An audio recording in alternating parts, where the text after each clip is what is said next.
Le meilleur de la musique sur France Mag 2, évidemment le son ensemble toute génération. Et bien entendu, vous le savez, tous les vendredis, eh bien vous retrouvez l'émission Parler Islam. Et ce soir, elle est animée par l'imam Mohamed Bajrafil qui est avec nous en direct. Bonsoir, cher imam Mohamed Bajrafil.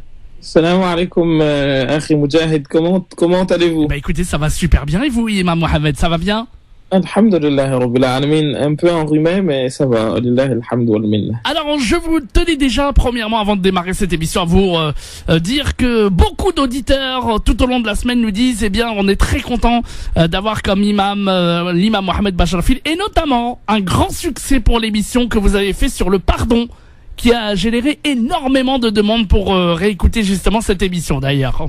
Bah, alhamdulillah Rabbil Alamin, tout ça, ça vient d'Allah subhanahu wa ta'ala, et ensuite des efforts de la radio, de ses dirigeants dont vous faites partie, cher Moujahid. Merci. Nous sommes que la petite pierre, Inch'Allah, et on espère que Allah subhanahu wa ta'ala nous utilisera pour la réconciliation des cœurs et des esprits, Inch'Allah. Inch'Allah. Cher imam Mohamed Bajrafil, on va ouvrir cette émission justement avec l'introduction du jour. De quoi allons-nous parler aujourd'hui? Alors aujourd'hui, nous allons parler de l'amour que nous devons avoir à l'endroit des enfants. Parce qu'on a parlé des droits de la femme, on a parlé des droits plutôt des devoirs et des droits qui étaient ceux des parents, surtout les droits des parents sur nous, combien nous devions leur être respectueux. On a parlé également de la notion de pardon, et je me suis dit que ce serait pas mal que dans le sillage de ce que nous avons commencé, nous abordions la notion d'amour que nous devons à l'endroit des enfants, parce que les enfants nous doivent beaucoup de choses, en tête desquelles l'amour. Ils ont un droit d'amour sur nous, donc nous avons à leur endroit un devoir d'amour. Et c'est pour cette raison que le prophète sallallahu alayhi wa sallam nous apprenait que quand nous devons éduquer nos enfants, eh bien, il a utilisé un mot qui revient 3 fois dans un hadith. Il a dit Addibu awladakum ala thalathi khisal. Élevez vos enfants sur 3 choses. Éduquez-les sur 3 choses. Hubbi nabiyyikum, l'amour de votre prophète. Donc on voit déjà que à la base il y a cette notion d'amour qui est introduite. Wa hubbi ali baytihi, aimer sa famille. Wa hubbi hamalatil Qur'an, et aimer ceux qui portent le Coran. Fa inna hamalatil Qur'an fi dhillahi yawma la dhilla illa dhilluh, car ceux qui le portent seront sous l'ombre de Dieu le jour où il n'y aura pas d'autre ombre que la sienne. Donc on voit que dès le début cette notion est fondamentalement ancrée dans l'islam. Or, dans certaines traditions, dire à son enfant qu'on l'aime est comme qui dirait quelque chose de tabou. Et même chez les Arabes d'autrefois, c'était pas quelque chose de courant. Le prophète sallallahu alayhi wa sallam, lui, vient et il instaure cela. Et en ce sens, il bascule, justement, il bouscule, il fait basculer ces mœurs mauvaises, il les transforme, il les change, il lutte contre ces mœurs, les mœurs, par exemple, qui est reposées sur le fait que quand on annonçait la naissance d'une fille à ces bédouins, eh bien, le Coran nous dit, وَإِذَا بُشِّرَ أَحَدُهُمْ بِالْأُنْثَى, quand on annonçait à un de ceux-là la naissance d'une fille, ظَلَّ وَجْهُهُ مُسْوَدًّا, son visage devenait noir, et il hésitait entre 2 choses. Il avait honte même, il se cachait derrière les gens, il se cachait des gens parce qu'il considérait que ce qu'on lui avait annoncé était quelque chose de mauvais. Alors il se disait, il hésitait entre 2 choses. Va-t-il la garder, cet enfant, dans cette avanie, en étant dans l'opprobre, dans la honte, ou va-t-il la jeter, l'enterrer vivante, comme c'était dans leur tradition? Donc le Coran est venu dire et lorsque il sera demandé aux jeunes filles qui étaient autrefois enterrées vivantes parce qu'on les considérait comme une source de honte. Vous vous imaginez, cher Moujahid, l'idéologie qui régnait à l'époque, au moment où l'islam est arrivé, eh bien, Dieu dit, le jugement n'aura pas lieu tant qu'on leur aura demandé. Pourquoi? Pour quel tort avez-vous été sacrifié? Pourquoi avez-vous été tués alors que vous n'êtes que des innocentes? Omar ibn al-Khattab, il nous est rapporté que il disait il y a deux choses dont l'une, quand je m'en souviens, me fait rire jusqu'à à ne pas pouvoir me retenir, et une autre ou la seconde, quand je m'en souviens, je pleure au point de vouloir mourir. Alors il dit, celle qui me faisait rire jusqu'à ne pas pouvoir me contenir, c'est que j'avais créé, quand j'étais idolâtre, disait-il, eh bien j'adorais un dieu que je fabriquais à base de dattes.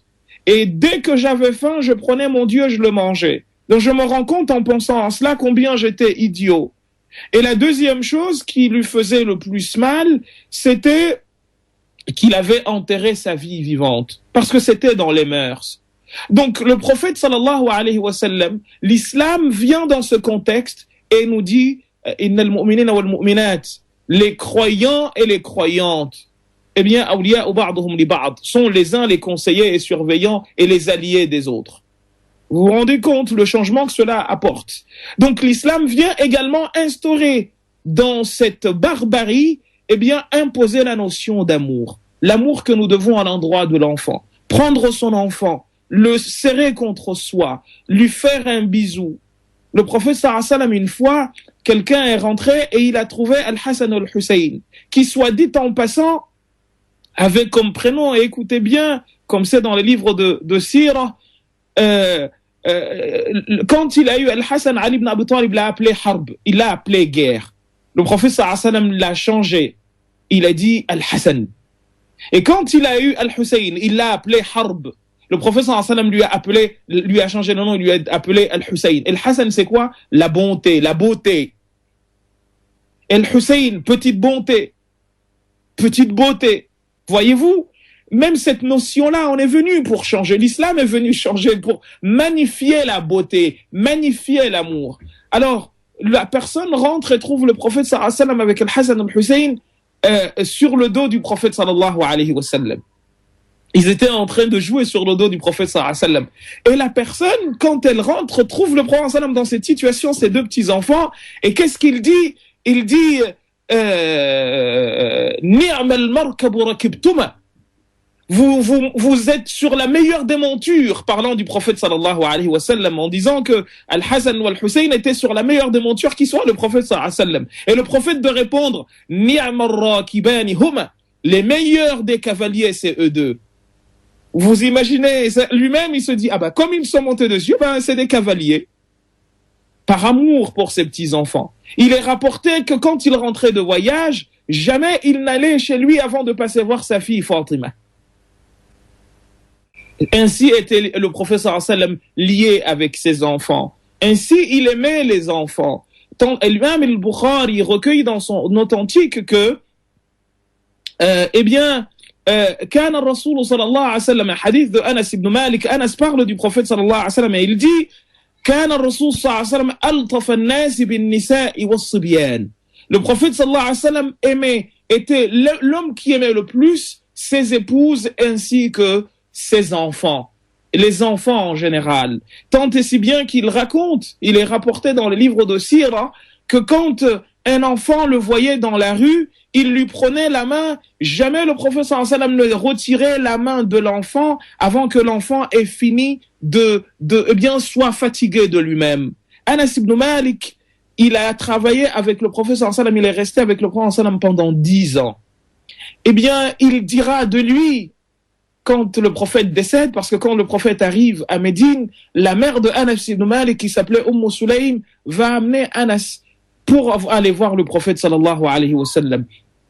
Quand elle arrive devant le prophète sallam, elle lui dit, ah Rasulallah, j'ai vu que les femmes de Médine, chacune est venue t'offrir quelque chose. Moi, ce que j'ai de plus cher au monde, c'est cet enfant. Je veux te le donner pour qu'il vive avec toi et qu'il grandisse dans le bien. Ainsi, Anas ibn Malik, le prophète sallam va l'éduquer, l'élever. Anas va grandir, passer, il avait à l'âge de 10 ans, c'est à cet âge-là que sa mère l'amène au prophète sallallahu alayhi wa sallam. Le prophète meurt 10 ans après. Donc Anas, quand le prophète meurt, il a 20 ans. Eh bien, Anas va parler de lui et il dira ces jolis mots. Jamais je n'ai vu le prophète sallallahu alayhi wa sallam me dire, alors que j'ai travaillé pour lui j'étais avec lui pendant 10 ans, jamais il ne m'a dit pour une chose que j'ai faite, pourquoi tu l'as faite, et pour une chose que je n'ai pas faite, pourquoi tu ne l'as pas faite.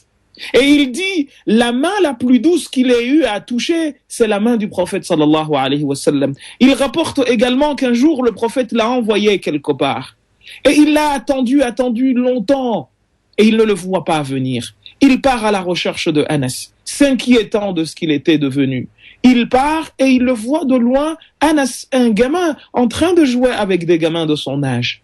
Qu'est-ce que nous aurions fait? Qu'est-ce que nous aurions dit? Il est parti derrière, il s'est caché et il l'a enlacé de derrière comme ça. Et Anas ibn Malik a dit, je me suis senti, c'était tellement bon, ça sentait tellement bon et tu sentais tellement d'amour qui se dégageait de lui qu'il dit, j'aurais souhaité mourir sur le champ. Le prophète ne l'a pas insulté, le prophète ne l'a pas frappé, le prophète ne lui a pas tiré les oreilles, mais il lui a seulement dit, mais mon ami, tu m'as oublié.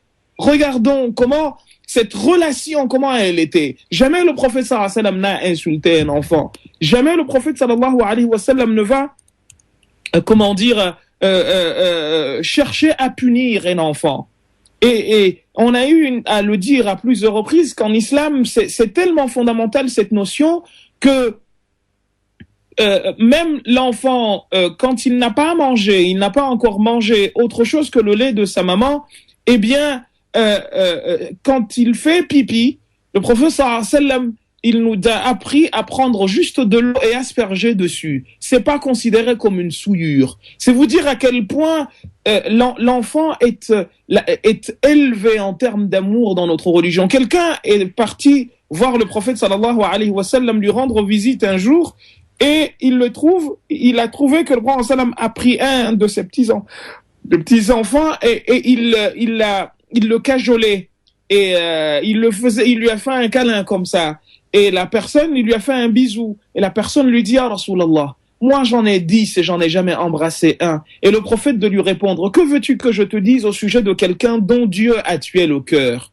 Donc c'est vous dire à quel point nous avons un devoir d'amour à l'endroit de l'enfant. Nous avons un devoir d'amour que nous devons leur montrer, leur faire sentir qu'on les aime.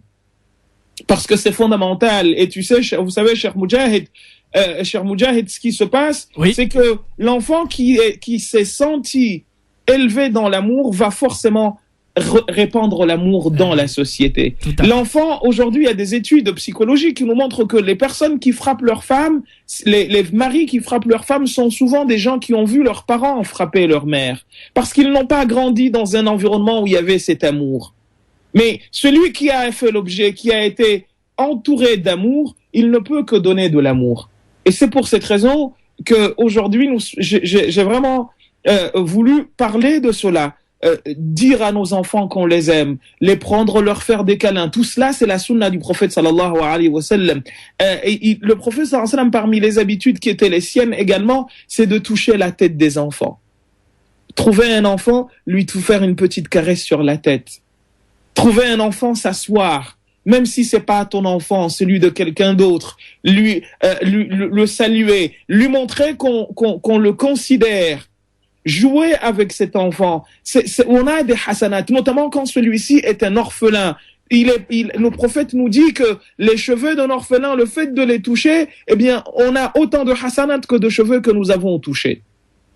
Et c'était dans ses habitudes que de toucher les têtes des enfants, les cheveux. Et cela, en fait, montre à l'enfant que, eh bien, cette personne qui est en face de moi ne me veut pas de mal. Et il est même rapporté que l'enfant que le prophète sallallahu alayhi wa sallam touchait, dont il touchait la tête, eh bien, celui-ci, le parfum du prophète restait sur la tête de l'enfant et ce dernier grandissait avec les barakats du prophète sallallahu alayhi wa sallam. C'est ce qu'en tout cas dit l'imam Ja'far al-Barzanji. Quand dans son Mawlid, il dit on distinguait justement la touche du prophète sur l'enfant. Cet enfant se distinguait de par son comportement des autres enfants. Donc dire à l'enfant qu'on l'aime, eh ben c'est quelque chose, c'est sunna. C'est même une obligation dans notre religion que de leur témoigner de l'amour, que de leur montrer de l'amour. Je sais que dans certaines traditions, c'est difficile de prendre un enfant, de le serrer contre soi, etc. Le prophète sallallahu alayhi wa sallam, c'est comme ça qu'il nous a appris. C'est ainsi que notre religion nous a éduqués. Alors il ne faut surtout pas il y a des choses dont il ne faut jamais être avare, il ne faut jamais être avare d'amour. Il faut au contraire en déborder, notamment à l'endroit de nos enfants, pour deux raisons essentielles. D'abord, pour que quand nous serons vieux, eh bien, ils fassent la même chose que ce qu'on leur a fait. Seigneur, accorde-leur ta miséricorde exactement comme ils m'ont éduqué. Ils ont fait preuve de miséricorde à mon endroit quand j'étais enfant. Et la seconde, pour que à leur tour, eh bien, ils puissent faire preuve d'amour, de miséricorde à l'endroit de ceux qui seront leurs enfants, qui seront leurs concitoyens, qui seront leurs épouses, qui seront leurs époux, qui seront leurs amis, parce que de toute façon, c'est des choses qui on peut pas cacher l'amour. C'est Racine qui disait que l'amour est quelque chose que tout trahit, même le silence. Donc, ne pas avoir honte, justement, parce qu'une tradition X ou Y dit, je sais qu'en Afrique, c'est des choses qui ne se pratiquent pas forcément, c'est pas dans les mœurs. Eh bien, l'islam nous dit non. Prendre son enfant, lui faire un câlin, lui dire qu'on l'aime, le serrer parfois parce qu'il a peur, l'accompagner, c'est bien entendu la meilleure des choses qui soit. Je vois que cher Moudjahid me fait déjà des signes parce que les 19 et à 20 on observe une petite page de réclame. Eh bien, Inch'Allah, juste après, on continue en espérant avoir des questions qui seront en relation avec le sujet. Et ben justement, si vous voulez intervenir et poser vos questions en direct à la radio pour le thème de l'enfant, les droits de l'enfant, si vous voulez témoigner vous aussi, si vous voulez poser des questions, n'hésitez pas. 0892 23 99 50 étoile et le choix numéro 1. 0892 23 99 50 étoile 1. Quelle que soit votre question sur les droits de l'enfant, eh bien voilà, donc sur le thème dont on parle aujourd'hui, eh bien n'hésitez pas à nous appeler dans quelques minutes et puis on reviendra évidemment pour la suite et fin du thème aujourd'hui avec l'imam Mohamed Bajrafil et l'émission donc consacrée aux enfants aujourd'hui et aux questions sur les enfants. 0892 23 99 50. On marque la courte pause et on revient tout de suite sur France Maghreb 2. Thème à Reims et toute sa région. France Maghreb 2, France Maghreb 2. Parlez Islam.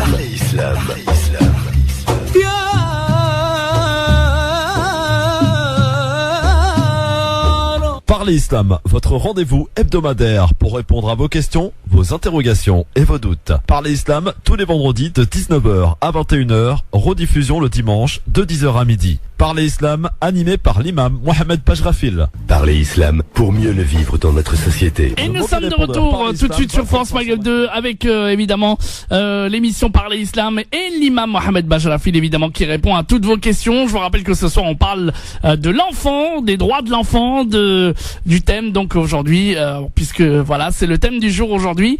Imam Mohamed Bajrafil, on a des appels au standard 0892 23 99 50. On va commencer par Wassila qui est avec nous, elle nous appelle de Seine-Saint-Denis. Salam alaikum Wassila. Alaikum salam. Bon, je vous laisse avec l'imam Mohamed Bajrafil. Oui, bonjour imam. J'appelais donc pour donner mon témoignage. Donc nous on a avec mon mari, on a deux garçons de 11 et 14 ans. Et je déplore donc je déplore donc mon mari, c'est quelqu'un de bien, c'est quelqu'un de momen. Ça coupe, ouais. Enlevez le haut-parleur, je sais pas ce que vous avez, mais on vous entend pas très bien, Wassila. Ah, d'accord. Alors, est-ce que ça va mieux comme ça? Oui, c'est un peu mieux. Alors, allez. Bon, donc j'expliquais que j'ai un mari qui est bien sous tout rapport, momen, voilà, musulman, etc. Sauf qu'il a vraiment du mal à être proche de ses enfants. Parce que lui-même a été élevé comme ça, dans sa famille, il n'y avait jamais eu l'habitude de s'embrasser, de se réconforter, etc.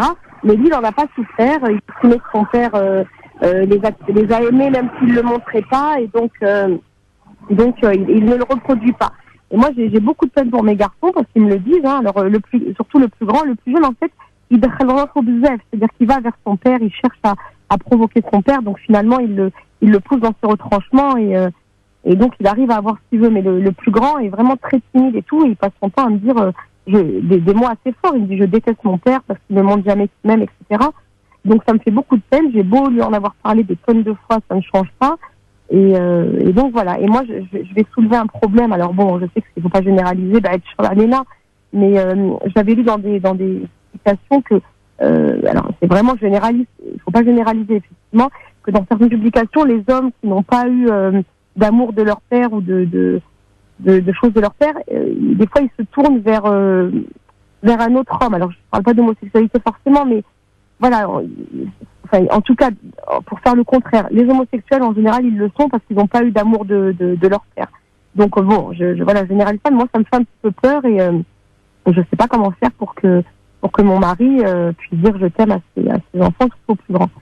Voilà, j'ai fini de parler. Je sais pas si vous m'avez entendu.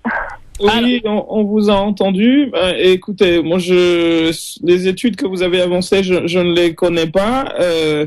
Je pense que faites-lui écouter l'introduction qu'on a faite et puis tout le long de l'émission, s'il peut entendre. Parce que certainement des questions vont revenir. Vous savez, il y a un droit en islam qui est très important, le droit de l'orphelin. Et l'orphelin, on l'appelle yatim en arabe, et notamment celui qui a perdu son père. Et il y a même des traditions dans lesquelles le fait de perdre son père a un nom et le fait de perdre sa mère a un autre nom.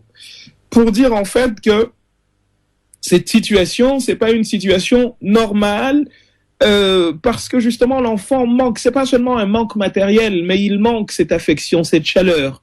Et le prophète sallallahu alayhi wa sallam, il a perdu son père, il était orphelin de père, alors qu'il était dans le ventre de sa mère. Voilà, fi hamlihi shahran ala mashhur al-aqwal al-marwiya, comme le dit al-Barzanji, quand il avait 2 ans, il avait 2 mois dans le ventre de sa mère. Toufiya bil madinati munawwarati abuhu Abdullah, son père Abdullah est décédé dans la ville de Médine. Donc, il va grandir avec sa maman jusqu'à l'âge de 6 ans. Celle-ci décède. Ensuite, son grand-père le prend. À l'âge de 8 ans, son grand-père décède. Donc, cette situation fait justement qu'Allah subhanahu wa ta'ala a voulu nous montrer que c'est lui qui a élevé le prophète sallallahu alayhi wa sallam du début à la fin, mais ni père ni mère. Mais c'est une situation exceptionnelle. La situation normale, c'est qu'un enfant vive avec ses 2 parents, entouré, couvert, chouchouté, cajolé, dans la chaleur de ses 2 parents. Quand il manque un des 2, forcément il y a problème. Forcément cela. Et vous voyez, vous êtes en train de donner raison à ce que nous disions, à savoir que celui qui n'a pas bénéficié de cette chaleur, il ne sait pas la transmettre. Et vous avez essayé d'en parler à votre mari, madame ? Oui, tout à fait. J'en ai parlé plusieurs fois. Donc, le moment où j'en parle, en général, les jours suivants, il fait l'effort. Il va prendre son fils avec beaucoup de pudeur parce qu'il a du mal à dire je t'aime.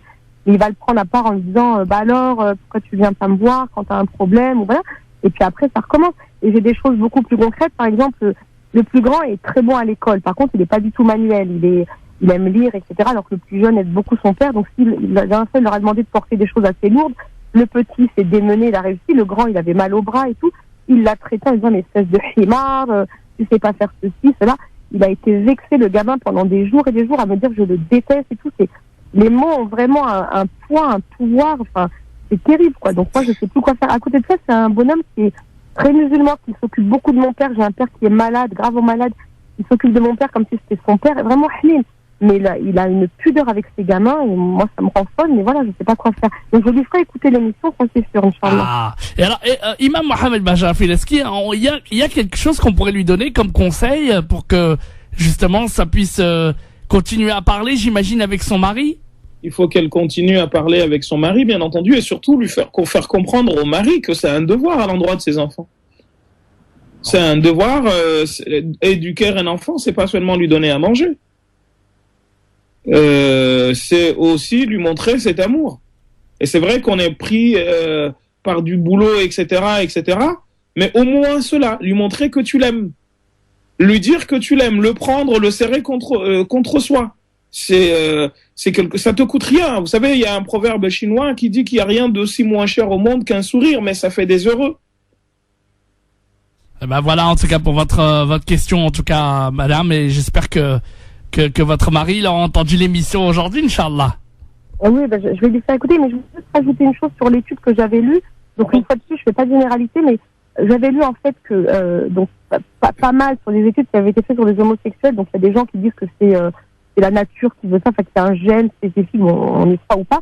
Et il y a d'autres gens qui disaient qu'il y avait un point commun, que beaucoup de chez ces gens-là, chez l'étude avait été faite, il y avait un déni du père très sévère, souvent des pères dans l'armée par exemple, très sévères et tout, et une mère surprotectrice. C'est-à-dire que le cumul des deux, quand la mère elle essayait de pallier en fait au déficit que le père ne donnait pas d'amour, la mère était surprotectrice et le père justement était trop sévère. Le cumul des deux faisait que le garçon se tournait après vers un homme en étant âgé. Donc voilà, pas de généralité bien entendu, mais moi j'ai tendance aussi à surprotéger mes enfants parce que j'estime qu'ils me font de la peine de ne pas avoir d'amour de leur père. Et du coup ça me fait peur quoi. Mais bon voilà, à vérifier et puis à ne pas non plus. Par rapport à l'étude, vous alors qu'est-ce que vous en pensez, Imam Mohamed? Moi, l'étude, je ne la connais pas, donc je ne voudrais pas m'avancer sur des terrains que je ne maîtrise pas.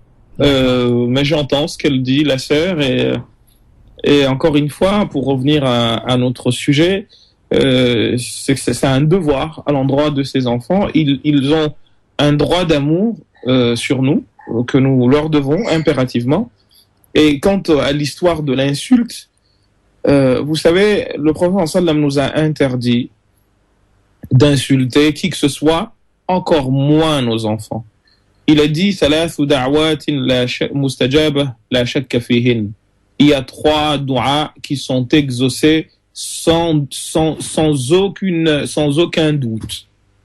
La première invocation, da'watul walidi li waladih. Le du'a qu'un parent fait pour ou contre son enfant.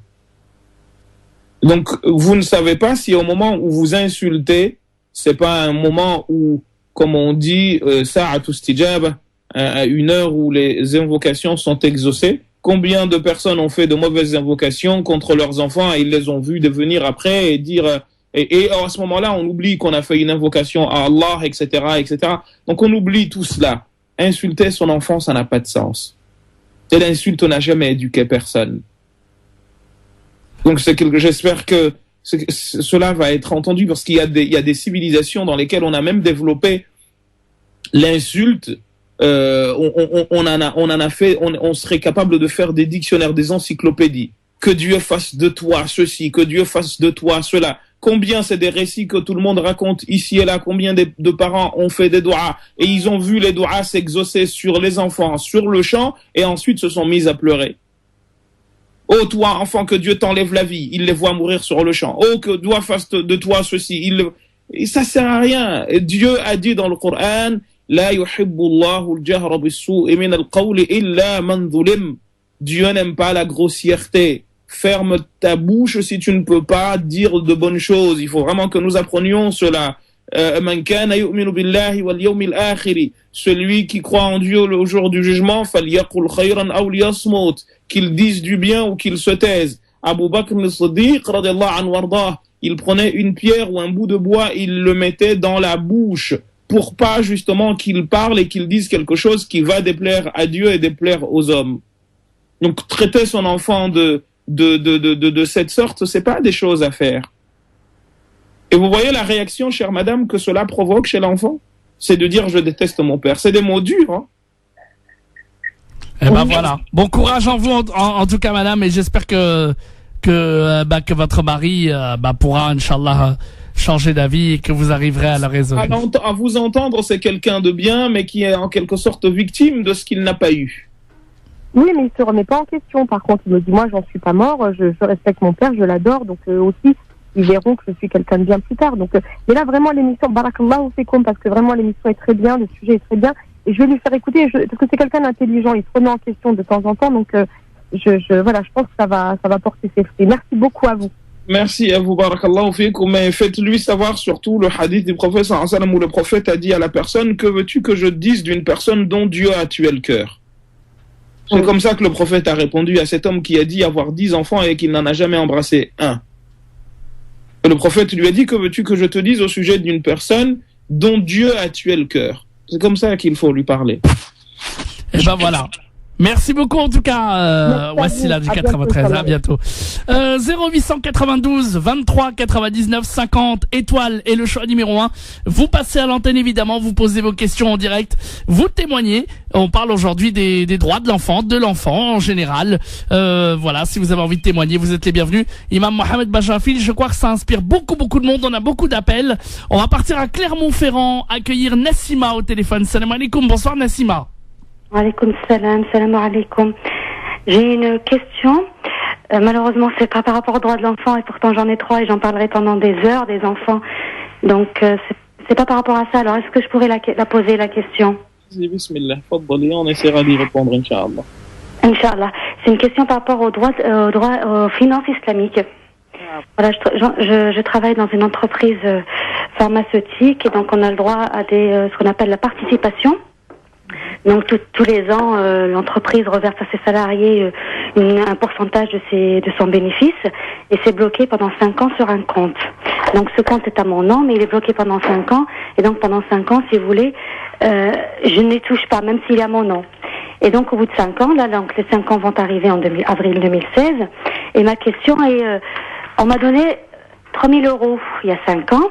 Donc là, ça va faire 4 000. Donc il y a eu 1 000 € qui a eu en fait, ça a été fructifié dans la bourse. Déjà, ces 1 000 €, est-ce que au niveau finance islamique, est-ce que c'est halal, c'est haram de les toucher? Est-ce que je les déduis de la somme qui m'a été déposée à l'initiale ou pas?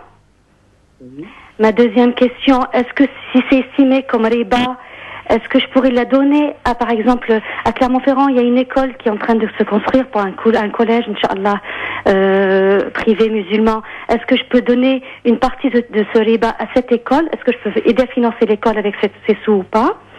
Et ma troisième question, c'est par rapport à zakat.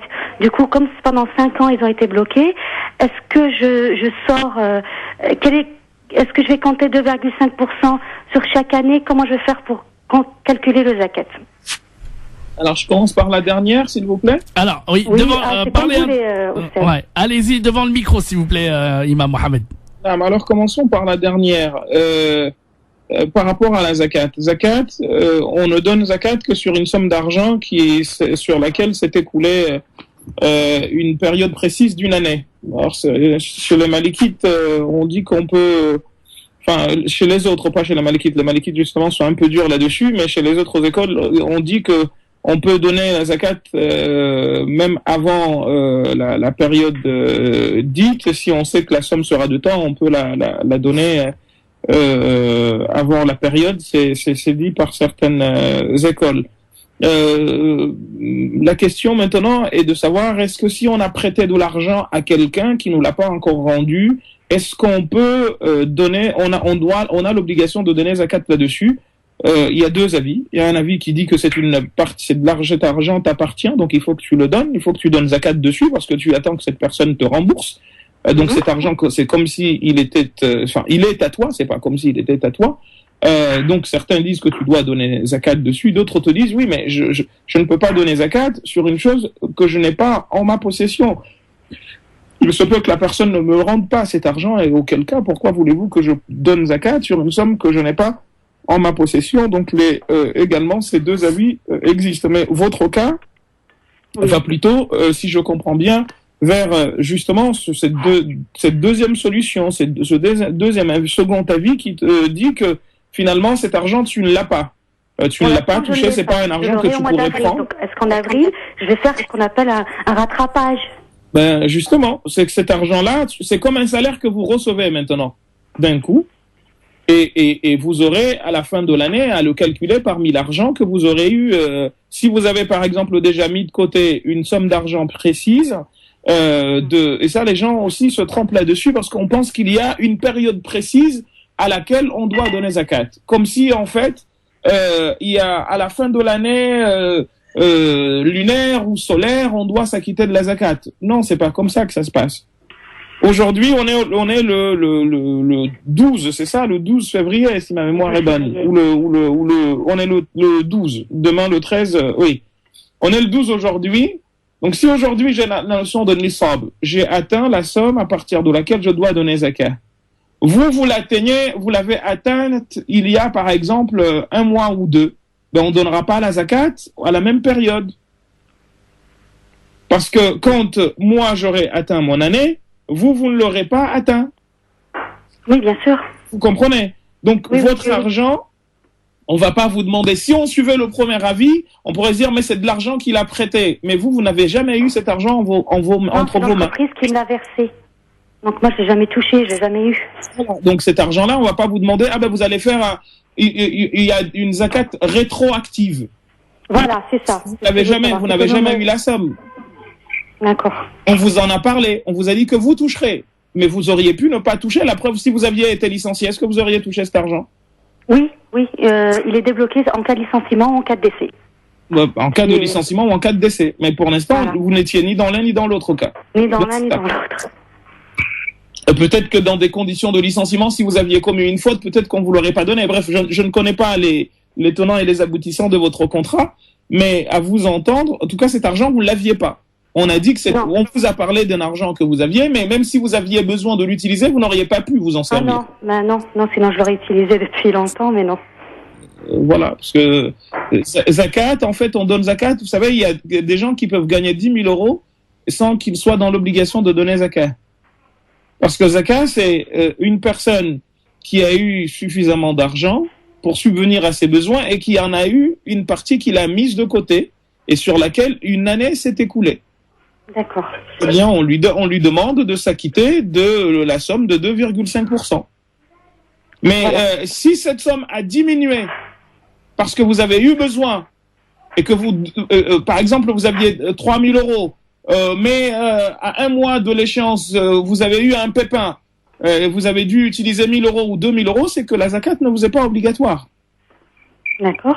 Vous comprenez, parce que vous avez votre enfant qui a besoin de ci ou cela, alors que vous avez l'obligation de vous occuper de cet enfant, surtout s'il est en train de faire ses études ou en bas âge. Vous ne pouvez pas vous dire, tiens, j'ai mis 3 000 euros de côté alors que vos enfants n'ont pas de chaussures. La zakat ne vous est pas obligatoire dans ce cas. C'est aussi des problèmes de compréhension de ce genre. D'accord. Vous ne pouvez pas, on donne zakat quand on a, et Allah subhanahu wa ta'ala connaît mieux votre situation que vous-même. Donc on ne peut pas là-dessus dire qu'on joue à la cachotterie ou je ne sais quoi. Ça c'est le premier point. Donc par rapport à cette première question, à cette dernière question plutôt, j'ai voulu que vous éclaircir la chose par rapport à est-ce que vous avez à donner zakat ou pas. Vous donnerez zakat à la fin de l'année si bien entendu vous aviez atteint la somme et que cette somme est venue se rajouter là-dessus, ou vous l'avez et vous commencez à compter à partir de cet instant-là si vous n'avez bien entendu pas utilisé une partie de cet argent d'ici à la fin de l'année, à partir de l'instant où on vous l'aura remis, jusqu'à la fin de l'année prochaine, si vous calculez, à partir de là, vous donnerez zakat. Ça, c'est la première partie. On peut aller à la deuxième? Oui, je vous en prie. Ah oui, on a quelques minutes encore. Oui, allez-y. La deuxième, ce Moudjahid, il faut me faire signe. Il n'y a pas de souci, vous inquiétez pas. Notion de riba, les 1 000 euros dont vous avez parlé. Les 1 000 euros viennent d'où? Vous m'avez dit que c'est les 3 000 euros qui ont été fructifiés, c'est ça? En fait, c'est à la base, donc le bénéfice de l'entreprise est X, milliers d'euros, et donc c'est une grande entreprise pharmaceutique, donc nous sommes 200 salariés, donc chaque salarié va avoir le droit à 3 000 euros. Donc ça a été posé il y a 5 ans sur un compte. C'est de l'argent que l'entreprise, pendant ce temps-là, continue de travailler avec en bourse. Donc c'est fructifié, malgré moi. C'est pas mon choix à moi, c'est l'entreprise qui se donne le droit de fructifier ça pendant 5 ans. Donc il veut dire que pendant 5 ans ça a été fructifié, et donc maintenant ce n'est plus 3 000 euros, mais c'est 4 000 euros que j'ai. Vous voyez ce que je veux dire? Donc il y a 1 000 euros qui n'a pas fait partie du bénéfice de l'entreprise qui m'a été versé, mais c'est 1 000 euros qui en fin de compte qui a été obtenu par la ça a été fructifié en bourse. Par les 3 000 euros en plus des 3 000, c'était un bénéfice. Et donc, si vous voulez, pendant 3 ans, ils ont travaillé avec les 3 000 et j'ai obtenu 1 000 euros de plus. Mais ce que je vous demande, est-ce que les 1 000 euros, les 1 000 euros viennent de la fructification des 3 000 ou viennent d'une activité autre que votre entreprise a faite en bourse et qui leur a permis de gagner 1 000 euros? Non, ça vient de la fructification des 3 000. Des 3 000 euros. Donc, vous savez d'entrée de jeu qu'on va vous donner, on vous a dit d'entrée de jeu que vous alliez avoir coûte que coûte 1 000 euros. Ah non, c'est à peu près.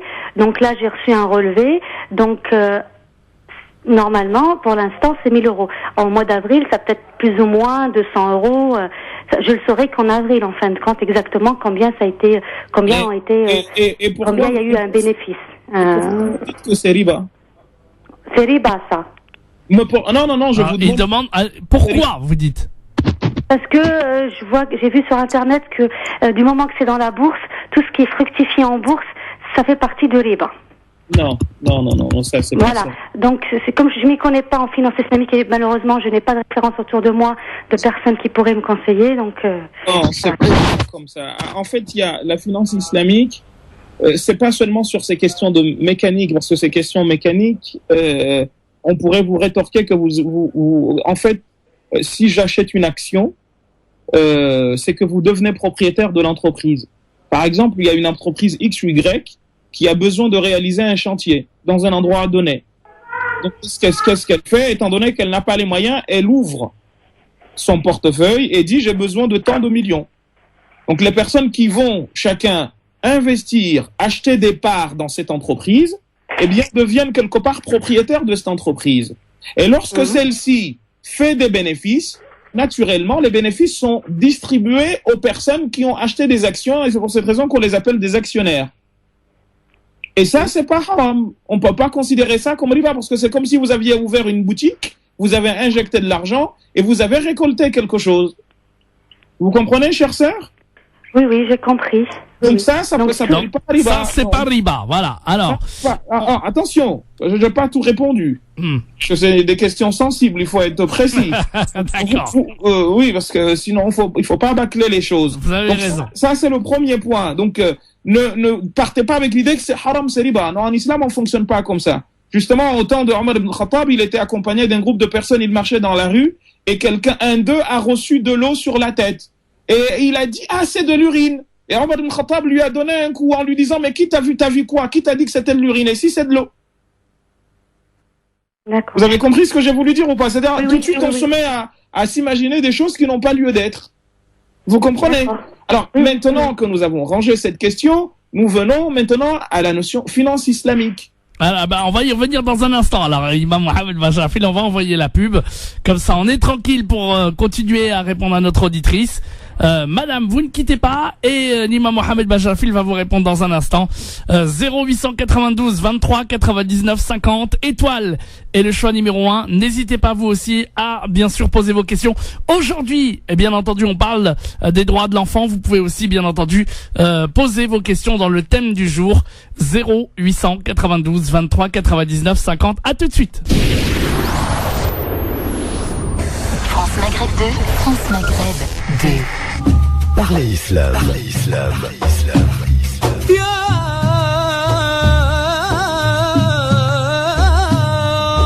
Parlez Islam, votre rendez-vous hebdomadaire pour répondre à vos questions, vos interrogations et vos doutes. Parlez Islam tous les vendredis de 19h à 21h, rediffusion le dimanche de 10h à midi. Parlez Islam, animé par l'imam Mohamed Bajrafil. Merci de nous rejoindre sur France Maghreb 2, évidemment, avec vos appels en direct au standard au 0892 23 99 50 étoile et le choix numéro 1.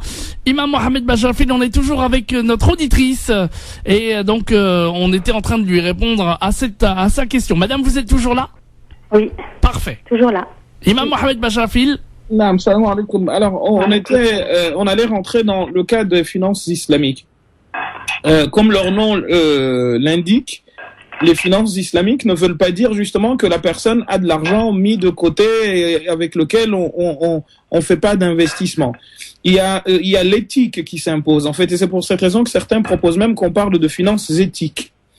Cette éthique obéit à un certain nombre de règles, dont le fait qu'on n'a pas le droit d'investir dans des choses interdites, donc par exemple dans l'alcool ou dans des trafics ou dans des ventes d'armes, dans des choses qui vont pousser à la violence, ou plutôt des choses qui vont pousser à une notion qui s'appelle ihtikar, c'est-à-dire que l'on va retirer des marchandises comme malheureusement ça se fait avec les matières premières pour ensuite pouvoir en augmenter de manière inconsidérée les prix. Donc, il y a toute une éthique derrière qui fait que les personnes qui donnent leur argent savent que leur argent ne va pas être utilisé dans des domaines, dans des choses pareilles.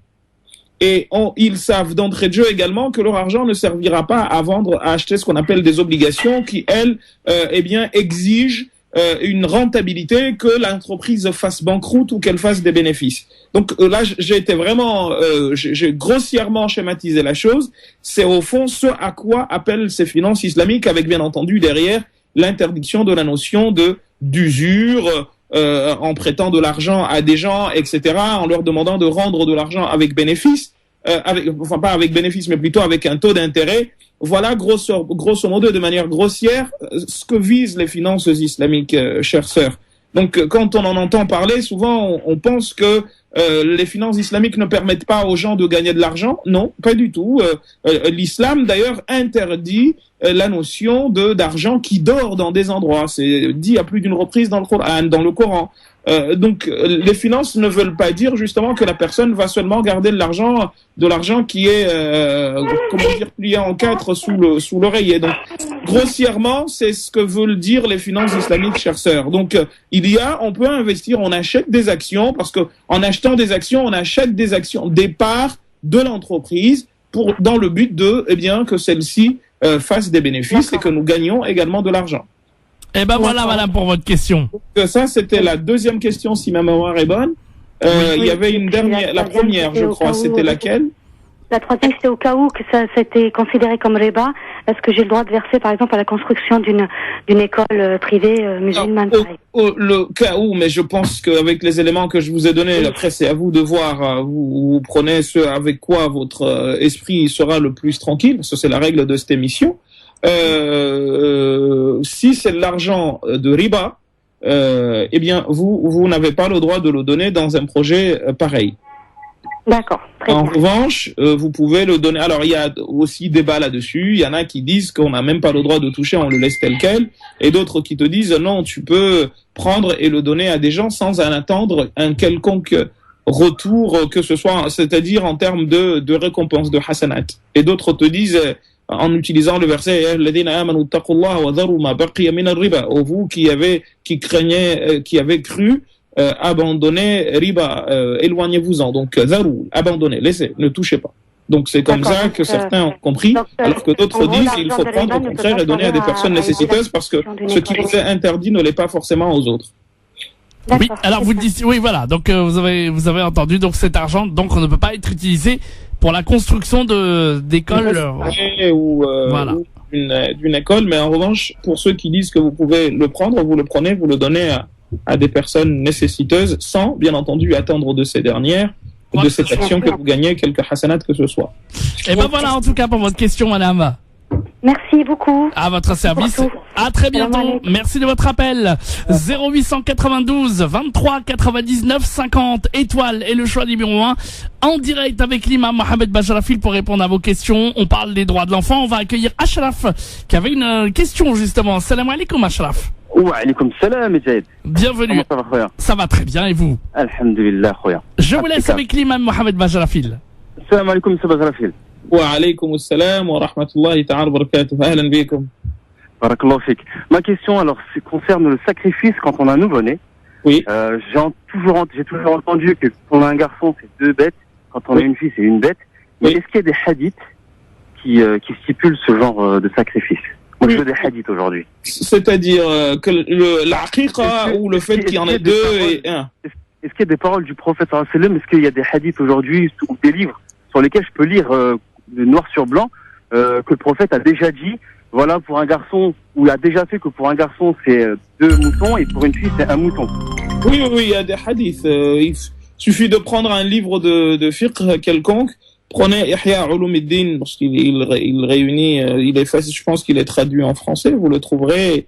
Et justement, quand il parle de Rub al-Adat, ou même dans Rub al-Ibadat, il parle de ces notions de pratiques à faire, notamment la notion de aqiqa, parce qu'il a dit justement de al-Jariya, donc la fille c'est 1 mouton et le garçon 2. Mais bien entendu, c'est pas là une obligation, c'est en fonction des moyens. D'accord, mais ça existe en tout cas. Non, ça existe, oui. D'accord, bah c'est impeccable, c'est tout ce que je voulais savoir. Et il faut aussi savoir ce que ça veut dire. Parce que maintenant, vous savez que ça se passe. Mais d'où ça vient, d'après vous? Maintenant, c'est moi qui pose des questions. Non, Inch'Allah, Khoya, si j'ai la réponse, je te l'aurais donnée. Parce que quand on fait des choses, il est mieux quand même que nous sachions ce que nous faisons. En fait, aqiqa, ça vient du mot arabe aq. Et aq, c'est les cheveux qui poussent dans le ventre sur la tête de l'enfant, dans le ventre de la maman.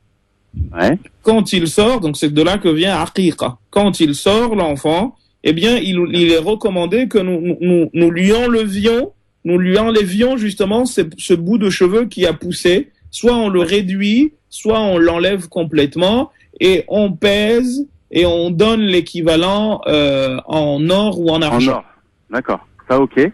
Voilà. Et le fait qu'il y ait un mouton et deux moutons, le professeur sallam nous a dit, et d'ailleurs, ça s'appelle adha dans un hadith. Le professeur sallam dit, débarrassez-lui de ce petit truc, de ce petit désagrément, dit-il, et faites couler du sang en sacrifiant une bête par rapport à l'enfant. Et cela pour perpétuer aussi la sunna de notre grand-père Ibrahim alayhi salam. D'accord. C'est bon. Donc maintenant, il y a même Ihya Ulumuddin al-Imam al-Ghazali rapporte des propos de Aïcha radhiyallahu anha wardaha qui elle demandait. Alors on est dans l'ordre du symbolique. Hein. Par exemple, que quand on fait cela, qu'on coupe pas les os, qu'on les casse pas pour que la vie de l'enfant soit droite, que l'on mélange avec un peu de miel pour que sa vie soit une vie mielleuse, sérieuse, pleine de réussite. On est tout ça dans l'ordre du symbole. D'accord. Voilà. Ok, Inch'Allah. Eh ben, c'est impeccable. Merci pour la réponse. Eh ben, de rien, monsieur Achraf. Merci de votre appel, en tout cas. Merci à vous. Salam alaikum. À bientôt, alaikum salam. À bientôt, merci beaucoup.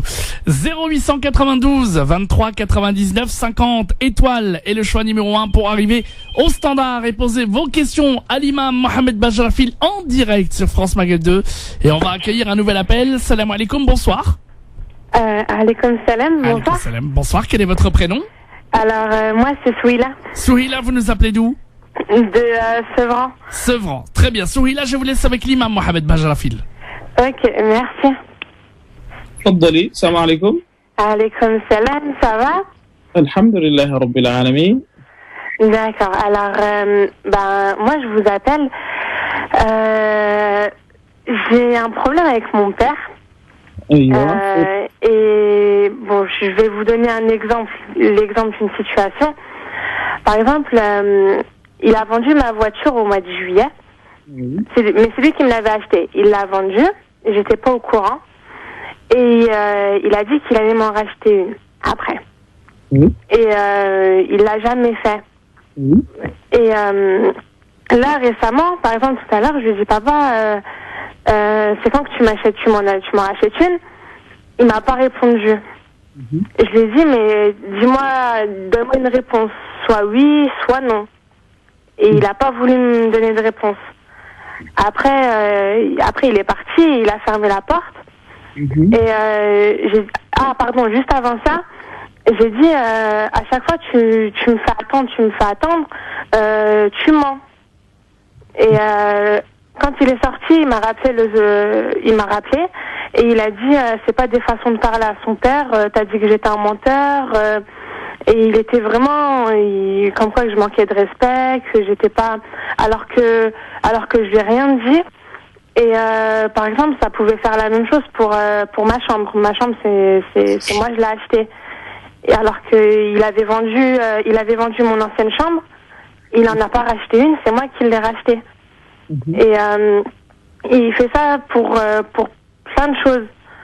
Mais je lui demande rien, je lui demande jamais rien, je lui demande pas, je me débrouille toute seule. Quel âge, sans indiscrétion, ma sœur? Pardon? Vous avez quel âge? 22 ans.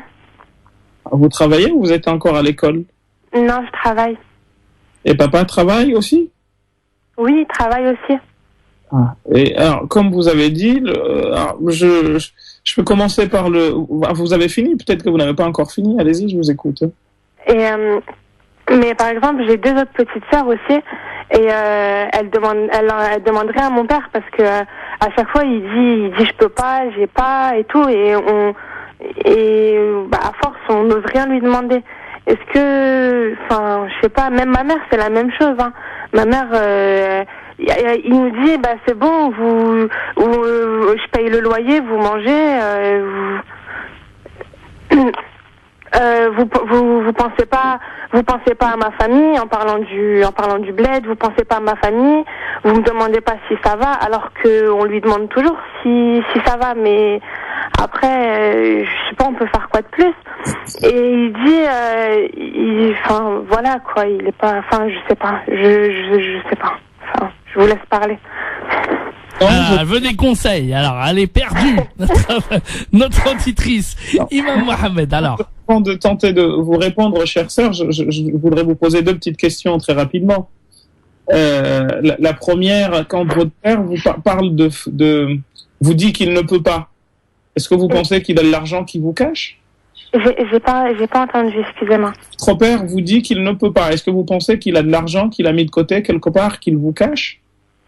Moi je sais pas, j'ai pas envie d'avoir des doutes sur lui. Je me dis il a pas d'argent, mais pour quelqu'un qui travaille, c'est bizarre.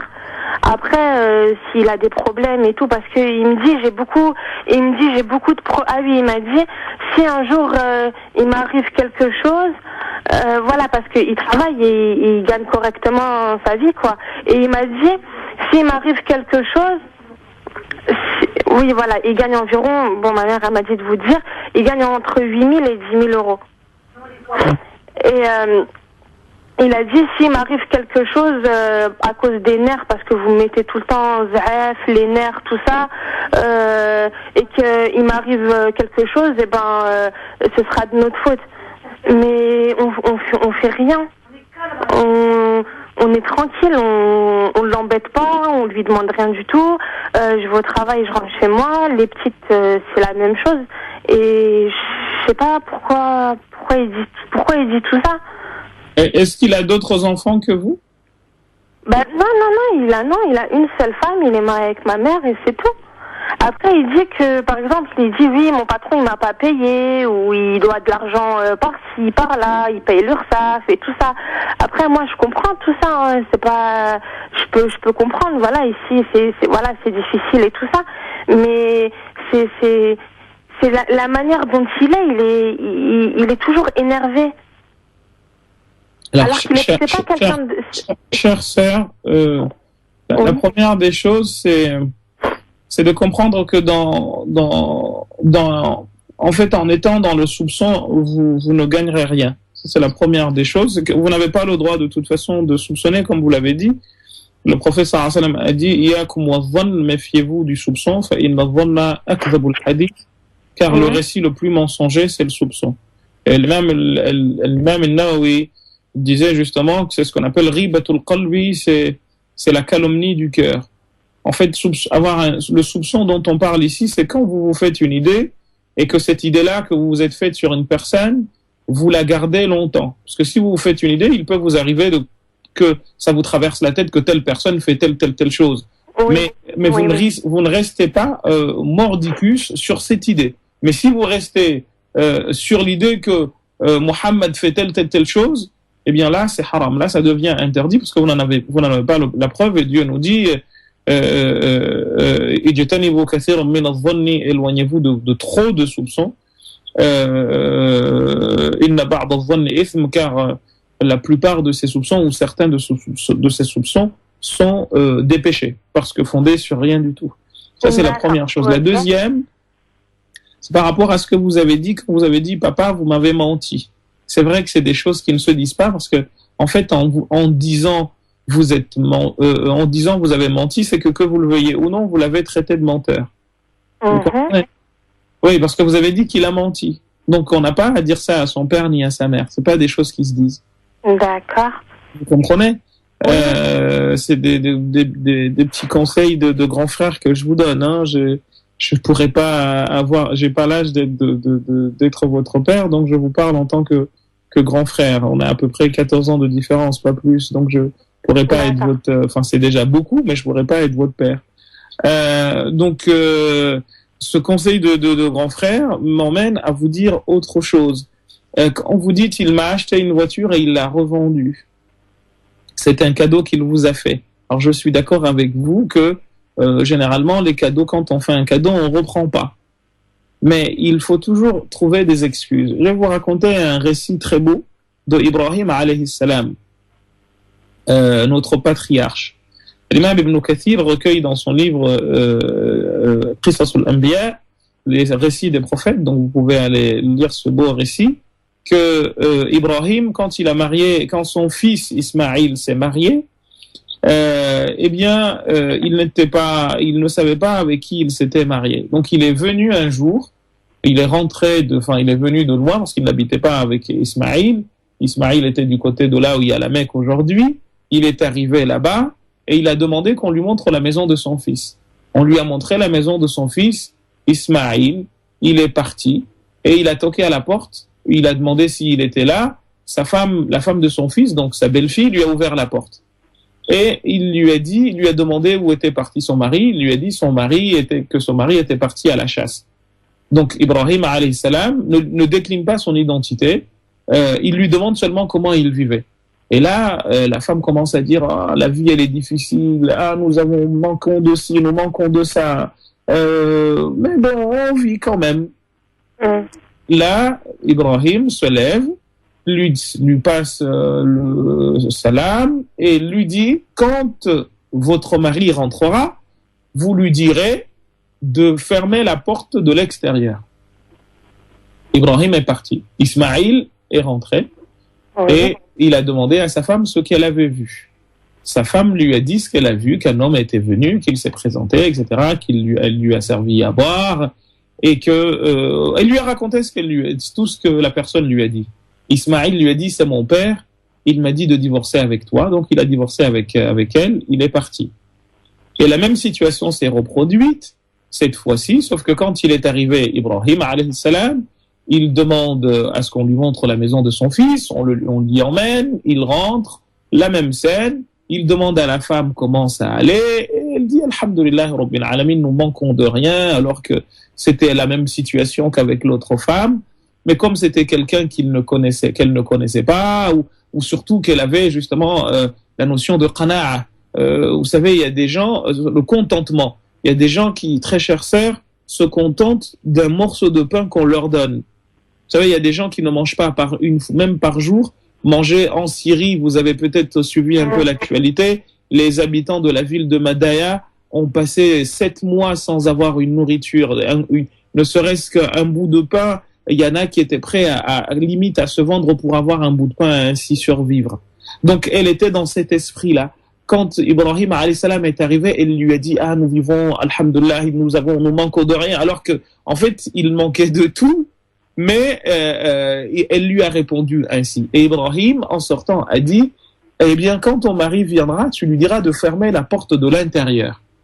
Alors il est parti, Ibrahim alayhi salam. Ismaïl est rentré de la chasse, son fils, et il a demandé à sa femme ce qui s'était passé, comment s'est passée sa journée. La femme lui a raconté ce qui s'est passé. Et là, Ismaïl de lui répondre, c'est mon père et il m'a dit de rester avec toi. Vous comprenez le petit message que j'ai envie de vous passer? Oui, j'ai compris. Non, mais... Eh ben voilà, c'est beau. Bon, il faut alors, trouver des excuses. Y aller à votre père. Peut-être qu'il traverse une situation qui n'est pas facile. Toujours, vous savez, le prophète sallam a dit à Aïcha radhiyallahu anha wardaha, il a dit à sa femme Aïcha, inna Allah yu'ti 'ala ar-rifqi ma la yu'ti 'ala al-'unfi ou al-'anfi. Dieu donne avec et dans la douceur ce qu'il ne donne pas avec et dans la violence. Donc allez-y doucement et peut-être que ce que vous attendez aujourd'hui et que vous n'avez pas demain, vous l'aurez et vous aurez encore mieux, Inch'Allah. D'accord, mais Inch'Allah, merci. Mais est-ce que ça veut dire que ça y est, je parle plus, quoi, je dis plus rien et puis voilà. En gros, il fait ce qu'il veut, c'est ça? Non, c'est pas qu'il fasse pas ce qu'il, que si par exemple votre mère, le cas de votre mère et vous-même, vous travaillez déjà, donc vous n'êtes pas sous sa responsabilité. Allô? Oui, allô, pardon. je vous disais, vous travaillez déjà. Vous comprenez? Donc, en gros, vous êtes en mesure de subvenir à vos propres besoins. En revanche, votre mère, si elle, parce que vous n'êtes pas étudiante, même vous, en tant que fille, vous êtes sous la responsabilité de votre père, jusqu'à ce que vous vous mariez, et à ce moment-là, votre mari, vous aurez la possibilité de travailler ou pas. Parce que c'est ça, ce qui est beau chez l'islam par rapport à la femme, c'est que l'islam n'impose pas à la femme de travailler. Si elle veut travailler, elle travaille. Si elle n'en a pas envie, elle peut rester, avoir les doigts de pied en éventail et demander au mari d'aller au charbon. Nous autres, n'avons pas le droit de rester à la maison. Nous avons l'obligation de vous défendre, de mourir pour vous. C'est une obligation inscrite en islam. Alors qu'il n'est écrit nulle part que vous devez nous faire à manger, contrairement à ce qui est dit ici et là, où nous laver nos habits. Ça, c'est des choses que les traditions ont ramenées, mais que l'islam n'a pas dites. Donc ça, soit dit en passant. Par contre, votre mère, si ses besoins ne sont pas satisfaits, ses besoins matériels, le prophète sallallahu alayhi wa sallam nous a appris que elle a le droit, votre mère, d'aller dans la bourse de votre père, prendre ce dont elle a besoin comme femme, ses besoins de femme. Si votre père ne lui donne pas, elle a l'autorisation, la possibilité d'aller et de prendre avec ou sans son autorisation par quoi elle subviendra à ses besoins. Ça, elle peut ne pas le faire, après c'est son choix, mais si elle estime elle peut pas parce que lui laisse pas en fait. Non, mais justement, il y a le cas, il s'est présenté au temps du prophète sallam, il y avait Hind qui est parti voir le prophète sallallahu alayhi wa sallam, la femme de Abu Sufyan, et lui a dit: Ya Rasulallah, inna Aba Sufyan rajulun shahihun la yu'tini ma yakfini ana wa waladi.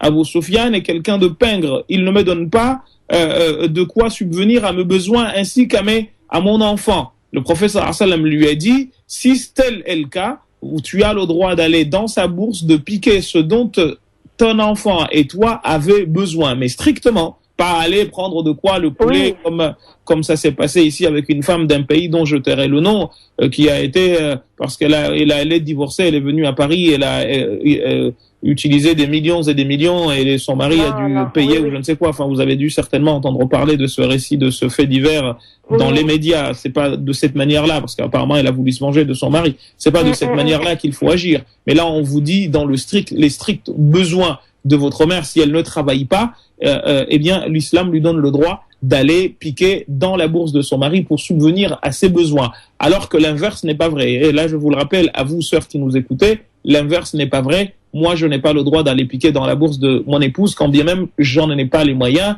Dieu nous dit dans la fin, au début de Surat An-Nisa, donnez à vos épouses leur dot sous forme de cadeau. Et aussitôt, il dit: si elles vous donnent l'autorisation de toucher à un peu de ce que vous leur avez donné, vous pouvez en consommer une partie. Mais si elles vous ont donné l'autorisation, de manière telle que si demain vous héritez de votre père même 3 milliards d'euros et que vous vous mariez avec un homme, celui-ci n'aura pas le droit de toucher à votre argent, alors que lui, s'il travaille, son argent doit subvenir à vos besoins.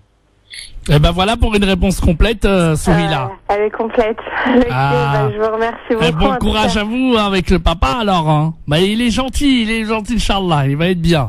Les choses vont changer, allez-y doucement et vous verrez, Inch'Allah, que les choses se débloqueront rapidement, tout en n'oubliant pas qu'il y en a qui sont dans des situations beaucoup plus graves que la vôtre, chère sœur. Bon. D'accord, je vous remercie beaucoup. Courage à vous et merci de nous rester fidèles à France Maghreb 2. Hein. Merci. À 22 ans, mashallah. Merci à vous en tout cas, Sourila. À bientôt. À bientôt, Inch'Allah. Merci. Salam. Au revoir, à bientôt. Et bisous à la maman, évidemment, qui nous écoute, évidemment. Ça, c'est clair. Merci beaucoup. À bientôt, au revoir. Au revoir. 0892 23 99 50 étoiles. Et le choix numéro 1, cher Imam Mohamed Bajafil, on va marquer la pause. Et juste après, on va accueillir Kenza qui veut vous poser une question. Elle est au Blanc-Ménil, elle est à côté de chez moi, dites donc. Alors c'est plutôt pas mal. On en parle dans un instant. 0892 23 99 50. Kenza arrive et toutes les autres questions. Évidemment, on parle du thème aujourd'hui. Voilà, ça faisait partie à peu près de l'enfant qui parle également. Donc les enfants, si vous avez des questions sur le thème de l'enfance, des enfants qu'on a abordé tout à l'heure, n'hésitez pas aussi à poser vos questions. 0892 23 99 50. À tout de suite. Alors... France Maghreb 2, France Maghreb 2. Parlez Islam. Parlez Islam.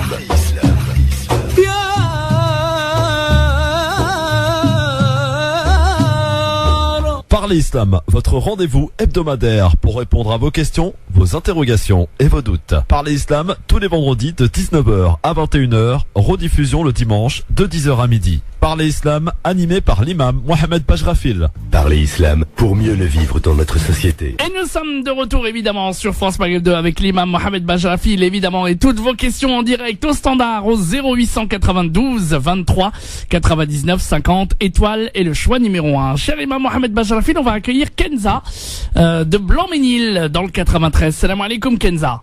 Alaikum salam. Salam alaikum, cher. Wa alaikum salam wa rahmatullahi ta'ala wa barakatuh. Tfaddali. Alors, moi, c'est Kenza de Blanc-Ménil. Et en fait, j'aimerais vous parler d'un rapport père-fils. Et plus précisément, celui de mon futur mari. J'entends ma voix deux fois, c'est normal? Oui. Enfin, il faut couper la radio. Vous avez une radio allumée ou pas?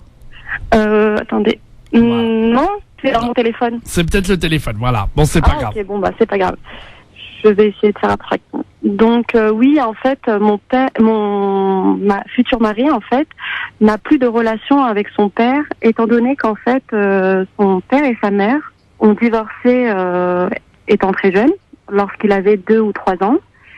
Et en fait, entre-temps, ils avaient une garde alternée, jusqu'à peu près 12 ans. Sauf que sa mère, entre-temps, a refait sa vie. Et en fait, il était compliqué de garder une relation avec le père de son premier enfant. Donc après, au fur et à mesure, l'enfant refusait de voir son père. Et 20 ans se sont écoulés. Et donc là, au jour d'aujourd'hui, il a 32 ans. Et nous projetons de se marier. Et donc du coup, moi, j'aurais souhaité justement recréer ce lien père-fils. Et en fait, j'aurais aimé avoir votre opinion d'un point de vue islamique, en fait, ce sujet. En fait, mais qui est-ce qui a coupé? C'est la mère qui n'a pas voulu? Alors en fait, à ce sujet, ça n'a jamais été clair parce que mon futur mari ne veut pas remettre la faute sur sa mère, donc il me dit que c'est lui qui a plus voulu voir son père, mais en même temps, il avait que 12 ans quand il a arrêté de le voir. C'est lui qui a décidé de ne plus aller voir son papa? Comment? La garde alternée, qui est-ce qui l'a arrêté? En fait, ils n'avaient pas exactement la garde alternée. C'était un choix. Elle avait la garde exclusive, mais elle l'avait autorisé jusqu'à ses 12 ans de voir son père, en fait. Parce que son père réclamait de le voir, en fait, un week-end sur 2. Et en fait, le père a toujours cherché après son fils, parce que jusqu'au jour d'aujourd'hui, il paye une pension alimentaire alors que son fils a 32 ans. Donc, il a toujours essayé de renouer des liens. D'ailleurs, j'avais essayé de le retrouver il y a 5 ans de ça. Mais mon futur, qui va devenir mon futur mari, n'a jamais voulu, au final, entretenir une relation avec lui. Et la première fois, quand j'ai trouvé son père, il m'avait dit texto, c'est comme si tu avais mis un poignard derrière le dos de ma mère, en fait. Donc là, c'est là que j'ai cru comprendre qu'il avait un peu peur de sa mère et il avait peur de la décevoir et donc, mais je serais pas jugée, parce que quand sa mère, j'en ai parlé, sa mère m'a dit que elle l'avait jamais interdit de voir son père, mais en même temps, je ressens qu'il a une crainte en fait d'aller voir son père du fait de décevoir sa mère, parce que cette fameuse phrase, elle m'est restée dans la tête en fait. Mais son père a toujours, jusqu'au jour d'aujourd'hui, parce que je l'ai contacté très récemment, il veut absolument voir son fils en fait, mais il y a un refus j'ai du mal à comprendre cette relation. Il fait la prière et justement la mère était à la Mecque très récemment. Elle a toujours éduqué ses enfants dans un environnement musulman. Oui, il fait la prière. Peut-être savoir si votre futur, comme vous l'appelez, se considère comme bon musulman. Voilà, exactement. Et c'est ce que j'essaie de lui faire comprendre en lui disant que pour moi, c'est contraire à l'islam. Alors, il faut lui dire une chose. C'est un hadith du prophète sallallahu alayhi wa sallam où il a dit justement que la colère de Dieu se trouve dans la colère des parents. D'accord. Et sa satisfaction se trouve dans la satisfaction des parents. Oui, donc, ça, je l'ai dit à sa mère, mais sa mère, elle mais la maman, en fait, il faut lui dire que sa maman toute seule, lui, il s'appelle pas Isa ibn Maryam, n'est-ce pas? Oui. Il s'appelle quelqu'un, fils de quelqu'un, n'est-ce pas? Voilà, exactement. Donc, comme il ne s'appelle pas Isa ibn Maryam, il doit autant à l'un qu'à l'autre un devoir. Il doit de prendre de leurs nouvelles, de les aider, d'être à leur côté. Vous savez, ce qui distingue l'islam des autres religions, c'est que l'islam, c'est pas seulement quelque chose, c'est pas comme un kit, vous rentrez dans un magasin, vous achetez ceci et vous laissez cela. C'est une manière d'être avant tout. Et cette manière d'être repose essentiellement sur deux choses. L'amour pour le Seigneur, son adoration à travers le service que l'on rend à ceux qui sont nos prochains, en tête desquels se trouvent les parents, le papa et la maman. Nous n'avons pas à distinguer l'un de l'autre. Vous m'entendez? Donc, dites-lui que le prophète sallallahu alayhi wa sallam nous a clairement dit رضا الله في رضا الوالدين وسخط الله أو سخط الله في سخط الوالدين. La colère de Dieu se loge dans la colère des parents et sa satisfaction se loge dans celle des parents. Donc on peut pas se dire bon musulman en étant en froid avec ses parents. Je vous le souhaite pas, il peut divorcer avec vous.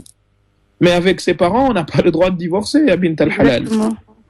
Exactement. Mais par contre, quand je lui dis ça, je lui ai pas sorti ce hadith.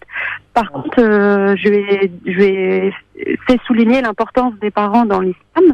Il me dit, c'est pas que je veux pas voir mon père, mais j'ai envie d'attendre le bon moment. Mais il faut lui dire aussi, il faut lui dire là, parce qu'on on a parlé de cela il y a 2 semaines, n'est-ce pas, cher Moudjahid? Oui, dans une émission du pardon, et c'est vrai que c'était pardon et également le devoir des parents. Oui. Et on a cité le hadith très important d'un compagnon qui s'appelait Alqamah, qui allait mourir et qui au moment de mourir ne pouvait pas dire la shahada. Le prophète sallallahu alayhi wa sallam a été appelé, il est venu. Lui tout de suite a compris qu'il y avait un problème entre Alqamah et sa mère. Donc qu'est-ce qu'il fait? Il appelle sa mère, il fait venir sa mère et il lui demande ô vous maman de Alqamah, ya umma Alqamah, kayfa kana Alqamah, comment était Alqamah? Et la maman de dire wallahi c'était un bon croyant.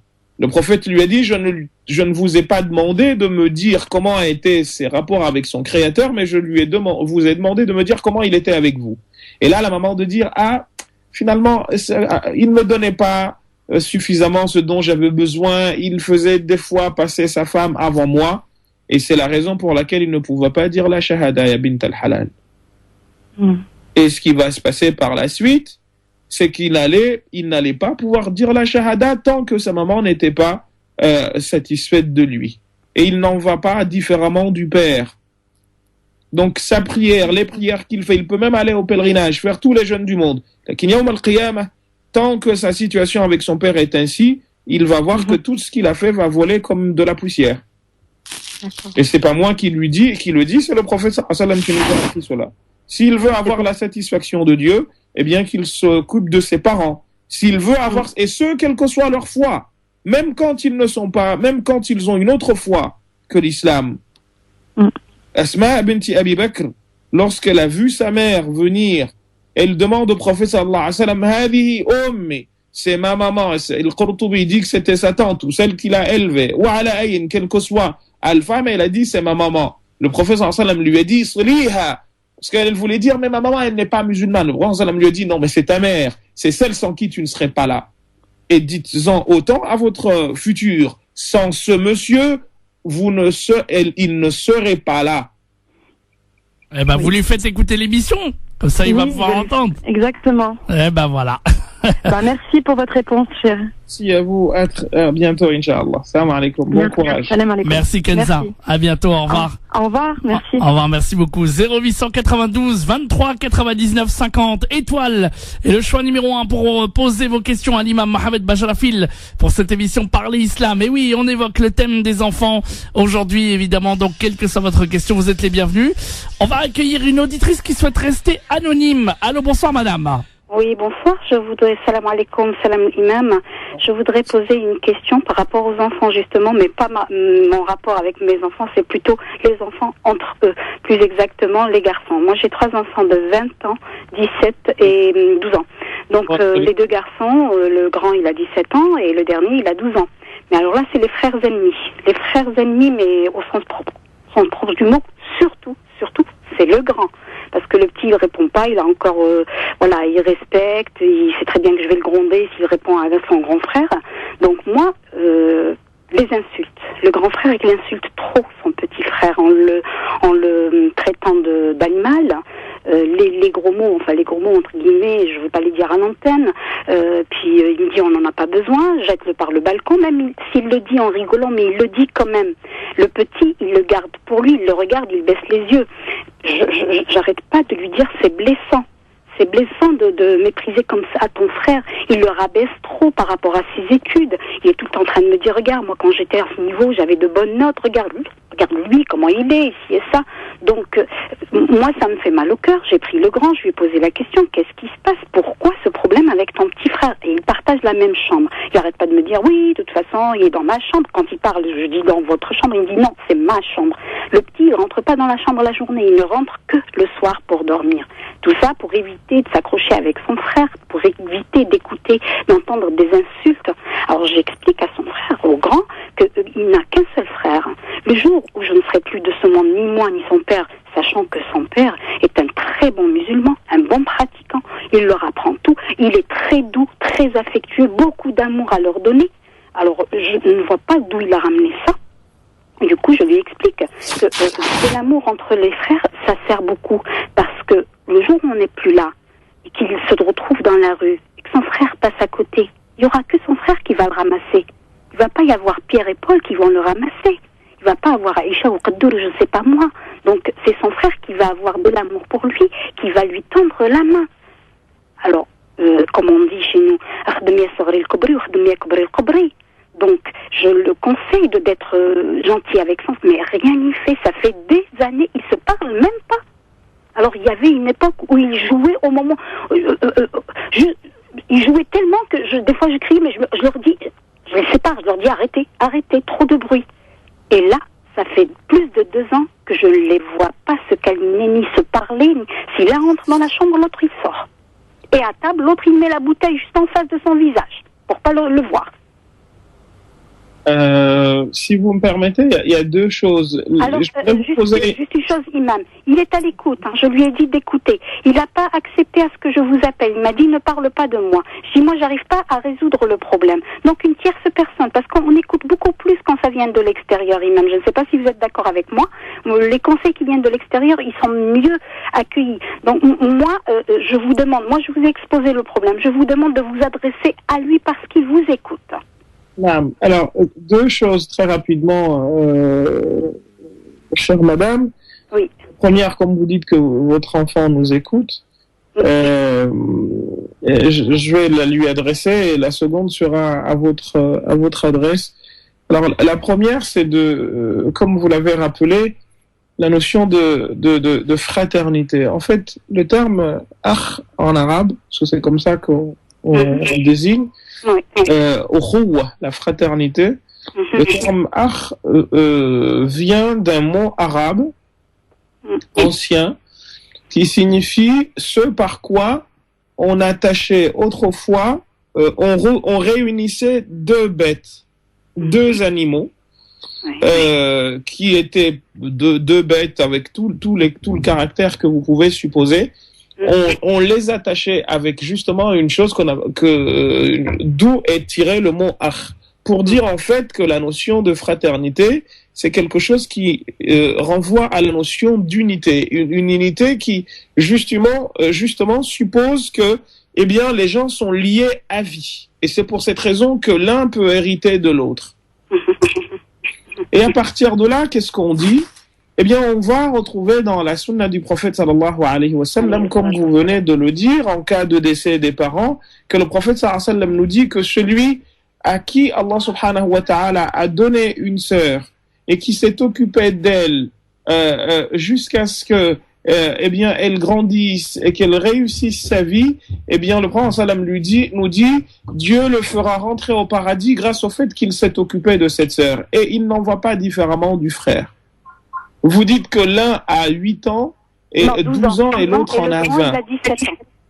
Nam? Le petit, il a 12 ans et le grand, il a 17 ans. Donc, ils ont 5 ans de différence, c'est bien ça? 5 ans de différence, exactement, oui. Ah, donc, en fait, le grand frère, généralement, on dit c'est le petit papa vis-à-vis du petit frère.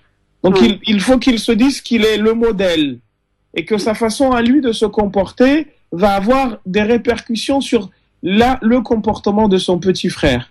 Donc, s'il se comporte ainsi, eh bien, il faut qu'il sache que non seulement les rapports entre lui et son petit frère vont être tendus comme c'est le cas, comme vous venez de le décrire, mais aussi et surtout, il est en train de préparer son petit frère à faire la même chose avec d'autres personnes. Donc, il est de ce fait doublement responsable. Exactement, et c'est des blessures qui ne partiront pas, parce que quand même, il est en âge de tout retenir, son petit frère.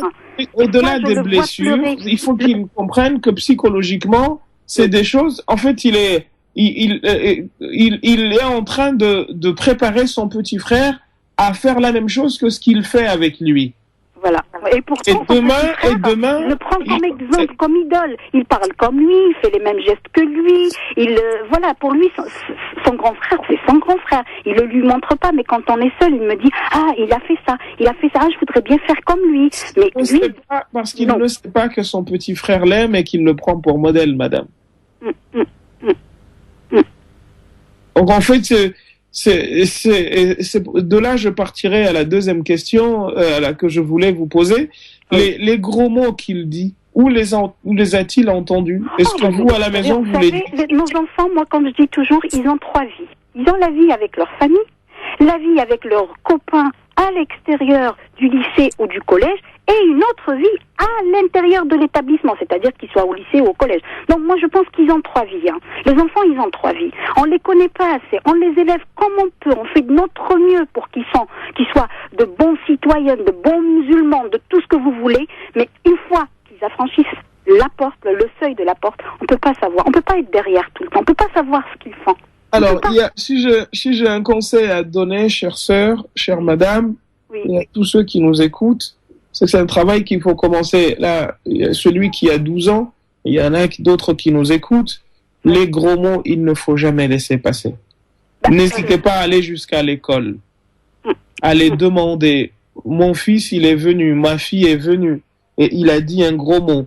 Et à la maison, quand on leur demande, ils n'ont pas l'habitude d'entendre ça à la maison, parce que c'est surtout ça notre problème. Ah nous, on est des pratiquants, on est de bons musulmans, on est de bons citoyens. Il y a des musulmans, malheureusement, qui insultent. On est derrière eux pour la prière, même s'ils sont nés ici, vous avez grandi ici, ils ont un petit peu tendance à être comme leurs amis et tout ça, chose que je ne conteste pas, c'est leur vie, d'accord, mais je leur dis, il y a une chose qu'on choisit pas, c'est les parents. Ça, en fait, madame, c'est pas une question.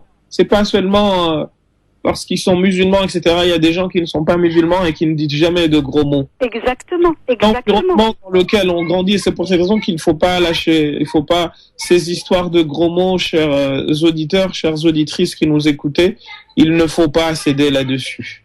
Quand vous entendez l'enfant, même à l'âge de 3 ans. De l'assurance, des fois, il me parle mal. Mais moi, je l'accepte parce que je me défends. Mais quand il parle mal à son frère... Chère madame, à part celui-là, il y a celui des fréquentations. Oui. Leurs amis à l'extérieur. À part l'école. Je vous dis, ils n'en ont pas beaucoup parce qu'ils sont tellement pris dans leurs études et tout ça. Il y a quelques-uns qui viennent de temps en temps à la maison. Cela, chère madame. Très sérieux, mais à l'extérieur, moi, je les connais pas. Faites le tri, justement. Là, c'est vraiment là-dessus. Il n'en a pas 10, hein. Oui, mais justement, faites le tri. ça, j'arrête pas de le dire. Et quand il me dit, tu connais même pas, tu critiques, tu connais même pas. C'est pas que je critique. À la limite, ne le dites pas, agissez. Comment? J'ai dit ne le dites pas, agissez. C'est-à-dire que ne lui dites pas non, agissez, c'est en coupant. Qu'est-ce que vous me conseillez de faire? Oui. Ce que je vous conseille de faire, c'est ne lui dites pas, agissez. Soit vous allez voir les parents de ses copains, ou si vous estimez que c'est des copains que le problème vient. Mais au-delà de tout cela, et c'est ma deuxième remarque, n'hésitez pas, parce que ça c'est tabou chez nous, n'hésitez pas à amener vos enfants à aller voir un thérapeute.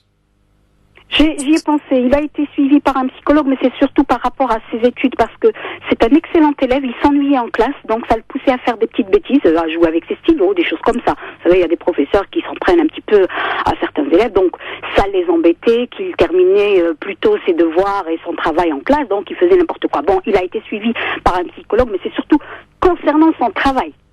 Eh ben, il va falloir... Je pense qu'il peut y avoir, Allahu A'lam, c'est pas mon domaine, je ne me présente, voilà, moi je n'en sais strictement rien, c'est pas mon domaine, mais je pense que vous auriez intérêt à les emmener eux deux voir un thérapeute. Ça peut être aussi, je ne veux pas faire le psychologue à 2 francs 6 sous, c'est pas mon domaine du tout, je m'avancerai pas, mais je pense que vous auriez tout à gagner à aller voir un thérapeute. Professeur Samy, c'est ça? Allô? Oui. En effet, il fait des professeurs Samy, oui, tout à fait s'occupe aussi également, oui, de tout ce qui est, oui, en effet, médiation avec tout ce qui est psychologie. Avec Cher Samy. Ouais, avec Cher Samy. Voilà, je voulais justement, avoir ses coordonnées. Pourquoi pas le contacter et lui exposer le problème. Et on va vous donner ça hors antenne, il n'y a pas de souci, madame. Eh ben, c'est très bien. Merci à vous. Merci, Imam Boujalafil. Bonne continuation à toute l'équipe. À très bien. Salam alaikum. À très bientôt. Ne quittez pas, madame. On va vous donner. D'accord, très bien. À tout de suite. 0892 23 99 50. Étoile est le choix numéro 1. On a une autre auditrice. Amel, je me souviens plus de votre prénom. Allô? Oui, allô? Oui, salam alaikum. Quel est votre prénom, madame? Oui, donc c'est bien Amel. Amel, voilà. Vous nous appelez d'où, Amel? Près de Lille. Très... Enlevez, s'il vous plaît, le haut-parleur pour qu'on puisse bien vous entendre. J'ai pas des haut-parleurs. Bon, alors parlez près du téléphone. L'imam Mohamed Bajafil vous écoute. D'accord. Alors moi, c'est toujours au sujet, c'est au sujet des relations avec le père. Et donc récemment, on a eu, une dispute. J'ai refusé d'épouser un cousin du bled. Et donc mes parents, pour le moment, sont ici, et ils vont mettre en vente la maison pour retourner, pour vivre en Algérie. Et là, mon père m'a dit que, comme je n'étais pas mariée, j'étais dans l'obligation de les suivre en Algérie, parce que justement j'étais une femme mariée. Donc j'aimerais avoir votre avis là-dessus. Et et pour... Allô? Voilà. Alors, oui, vous avez entendu sa question, Imam Mohamed? Non, j'ai pas entendu du tout. Ça coupe beaucoup votre téléphone, madame. Alors, recommencez votre question, allez-y. Bon, je vais essayer plus court. Donc j'ai refusé une demande en mariage d'un cousin du bled. Oui. Et mon père m'a dit que puisque bientôt ils vont repartir avec ma mère vivre en Algérie, j'étais dans l'obligation, puisque je n'étais pas encore mariée, de les suivre et vivre en Algérie avec eux. Puisque il m'a dit que une femme célibataire non mariée ne pouvait pas vivre seule. Donc j'aimerais avoir votre avis là-dessus, ce que dit l'islam. Ah oui, d'accord. Est-ce que vous avez compris, cher Imam Mohamed Bajafil? J'ai compris. Et pourquoi vous n'auriez pas le droit de vivre seul? Je ne sais pas. C'est mon père qui m'interdit. Même si je trouve un travail, j'ai eu la chance de faire des études, mais malheureusement, je trouve pas de travail à proximité de la maison. Je reste au chômage. Parce que vous ne trouvez pas de travail à côté de la maison? Oui, parce que mon père ne veut pas que je vive seule dans un appartement pour pouvoir travailler. Et vous avez quel âge? 28 ans. Et votre père ne veut pas que vous travailliez loin de la maison? C'est ça en fait, pour pas que je prenne d'appartement en fait, pour pas que je vive seule en fait, sans mon père. Et comme je ne suis pas mariée, voilà, pour lui, une femme vit soit sous le toit de son père ou sous le toit de son mari.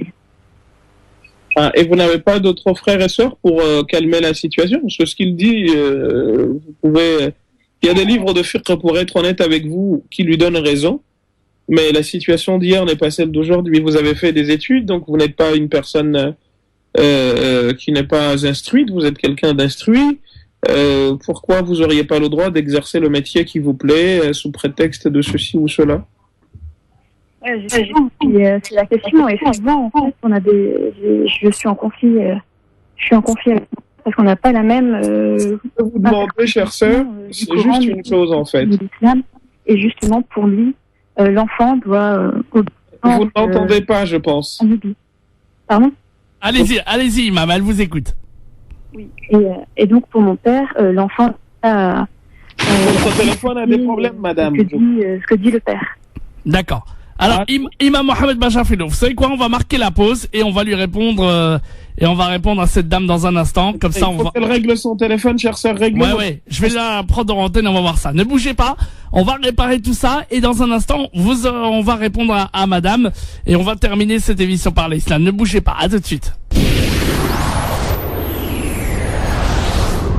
France Maghreb 2. France Maghreb 2.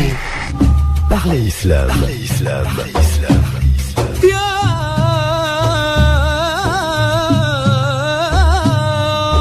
Parlez Islam, votre rendez-vous hebdomadaire pour répondre à vos questions, vos interrogations et vos doutes. Parlez Islam tous les vendredis de 19h à 21h, rediffusion le dimanche de 10h à midi. Parlez Islam, animé par l'imam Mohamed Bajrafil. Parlez Islam pour mieux le vivre dans notre société. Et nous sommes de retour évidemment avec l'imam Mohamed Bajrafil. On a pu régler un petit peu la situation de notre auditrice. Alors en résumé, imam Mohamed Bajrafil, c'est une auditrice qui est avec nous. Elle s'appelle Amel, elle est de Lille et visiblement un souci par rapport aux parents. C'est ça qui lui demande de rester, de l'accompagner et de ne pas vivre seule tant qu'elle n'est pas sous le toit d'un mari et tant qu'elle est sur le toit de leurs parents. C'est bien ça?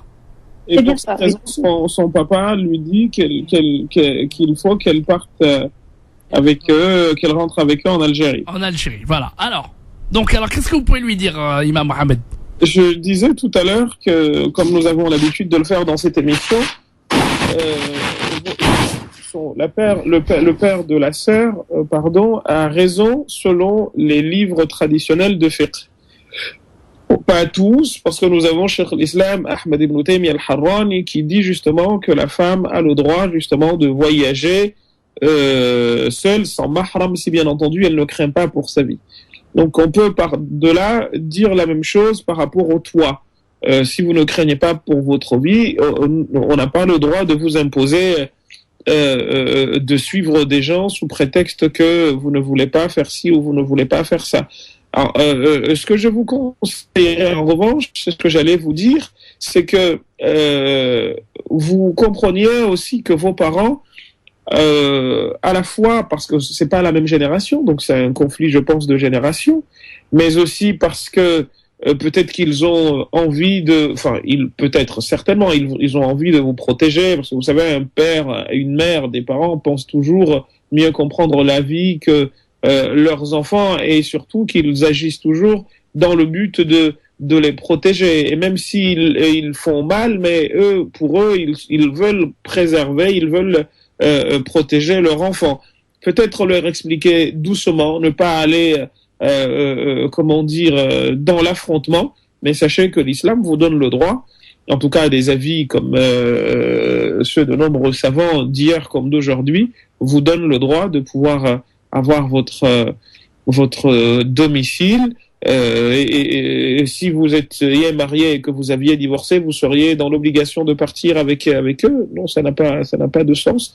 Donc vous pouvez vous avez le droit d'avoir votre chez vous, et encore heureux. Il s'agit là de votre vie, chère sœur, pas de la vie de quelqu'un d'autre. Donc pas question de laisser des gens décider en votre lieu et place. En revanche, ce que je vous conseille, c'est d'aller doucement, parce que le but, encore une fois, n'est pas que vous perdiez votre père, ni votre mère, mais au contraire, d'essayer de conserver à la fois votre liberté et les liens avec vos parents. Eh ben voilà, en tout cas, madame, par rapport à votre question. Ah, bon, en tout cas, j'espère qu'elle a entendu. Je pense qu'elle a dû entendre. On a dû la perdre, en tout cas, au téléphone. C'est pas grave. Allez, et bon courage à cette dame, et n'hésitez pas à nous rappeler, en tout cas. 0892 23 99 50. On va prendre la dernière personne, c'est Inès, qui est à Paris. Salam alaikum. Bonsoir, Inès. Bonsoir, alaikum salam, imam. Wa alaikum salam, fadali, merci. J'ai une question, en fait. Ma question, c'est qu'en fait, je suis mariée et maintenant, en fait, si vous voulez, en fait, je suis enceinte de 3 mois et 3 mois et demi, voilà. Et vu que je m'entends bien, je m'entends plus avec, on s'entend plus 10 ans avec mon mari. Et on veut divorcer. Et je sais qu'une femme enceinte, apparemment, elle n'a pas le droit de divorcer tant qu'elle n'a pas accouché. Ce qu'on voulait faire, c'est de divorcer, mais au niveau civil. Est-ce que c'est possible ou pas? C'est haram ou pas? J'ai pas compris. Qui vous a dit que vous ne pouviez pas divorcer en étant enceinte? Ben, d'après ce qu'on m'a dit, qu'une femme, d'après ce qu'on m'a dit, après je suis pas sûre, c'est pour ça que je vous ai appelé apparemment, quand elle est enceinte, elle est obligée de rester avec son mari jusqu'à qu'elle accouche. À ce moment-là, s'il n'y a pas d'arrangement, qu'elle accouche, apparemment qu'une femme enceinte, elle n'est pas dans ses états. Non, là, on confond plusieurs choses, en fait. On confond divorce selon la sunna, un divorce haram, mais ça ne veut pas dire que le divorce n'a pas lieu. Le divorce peut avoir lieu, il y a pas. Et par contre, on vous dit que votre période dite de viduité, de iddah, c'est dès que vous accouchez. Elle s'arrête. Donc, c'est que dès que vous accouchez, oui. Elle s'arrête. En fait, si par exemple vous divorciez, je sais pas moi, un jour avant que vous n'accouchiez, dès que vous accouchez, votre iddah s'arrête, la viduité s'arrête. Donc vous pouvez de nouveau vous marier sans problème, vous n'aurez pas à attendre 3 mois. Ou si votre mari était décédé, vous n'auriez pas à attendre les 4 mois et 10 jours. D'accord, donc là, en gros, en fait, j'entendais mal, ça a coupé, c'est pour ça. En gros, je peux divorcer en étant enceinte, là. Oui, enfin, c'est entre vous. Je ne veux pas vous inciter à divorcer, madame. Non, il y a pas de problème, c'est juste, c'est ça que je voulais savoir. Donc, ça passe, ça pose aucun problème. Si votre mari a prononcé le divorce, il a lieu. Non, il a rien prononcé, en fait. Moi, je pensais que pour annuler le mariage, le halal, que je pouvais pas, mais déjà, en premier temps, on voulait d'abord faire divorcer au niveau civil, et après, par la suite, divorcer au niveau du halal. Mais si on peut faire les deux, on fera les deux et c'est réglé. Hein. En fait, vous ne pouvez pas faire le civil. Il y a beaucoup de gens qui jouent avec ça. Vous ne pouvez pas faire un divorce civil et vouloir avoir un mariage halal, rester entre vous. Non, c'est haram. Non, pas du tout. Non, c'est pas ça. Non, en fait, on ne compte pas faire ça. Non, en fait, on veut vraiment se séparer. Parce que quand on s'est mariés, dès le départ, on a fait d'abord la mairie, après on a fait le halal. C'est pas le but. C'est la raison que je vous dis, chère sœur, que on joue pas avec ça. Le prophète sallam nous a dit 3 choses. Leur sérieux, c'est du sérieux, et leur bêtise, leur plaisanterie, c'est du sérieux. Le divorce, le fait de retourner avec une femme qu'on appelle al-raj'iyya, ou al-raj'a, avec laquelle on avait fait ce qu'on appelle talaq raj'i, divorce avec possibilité de retourner, et qu'on retourne, et puis nikah, le mariage, c'est des choses avec lesquelles on ne joue pas. Ok, chère sœur? Donc, personne ne peut vous dire d'aller faire divorcer devant les tribunaux en attendant que vous accouchiez pour le halal. S'il y a divorce au tribunal, il y a divorce définitivement. Il n'y a pas à jouer avec alpha ou oméga.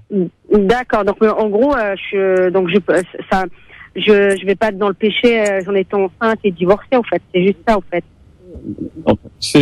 En tout cas, le divorce a lieu après que vous soyez dans justement ce qu'on appelle talaq bid'i ou sunni, talaq selon la sunna, ou talaq en suivant la sunna, ou talaq en ne suivant pas la sunna. Ça, c'est un autre sujet. Mais si vous voulez savoir si le divorce, quand il est prononcé, il a lieu, chère sœur. Donc ça, de ce point de vue-là, c'est fait.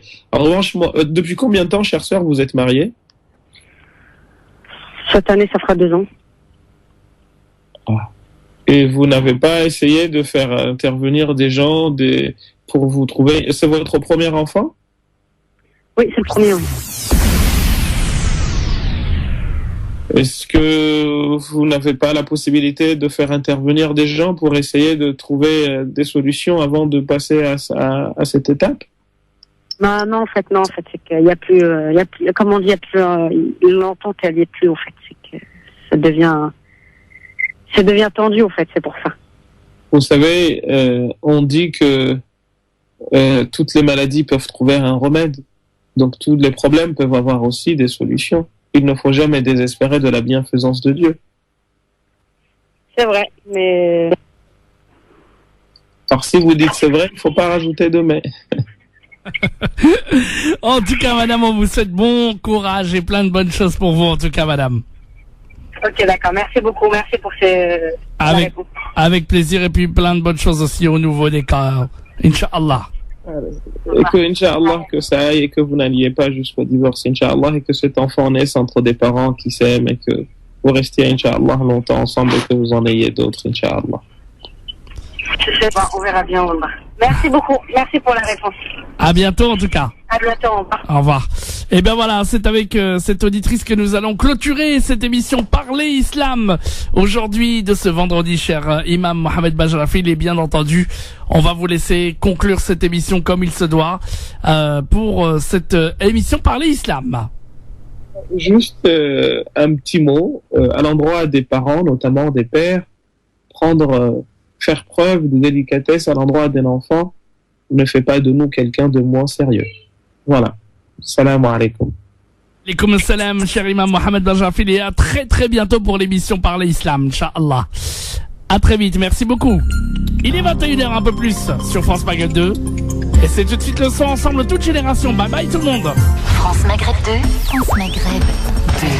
Sur 102.6 FM, à Orléans et toute sa région.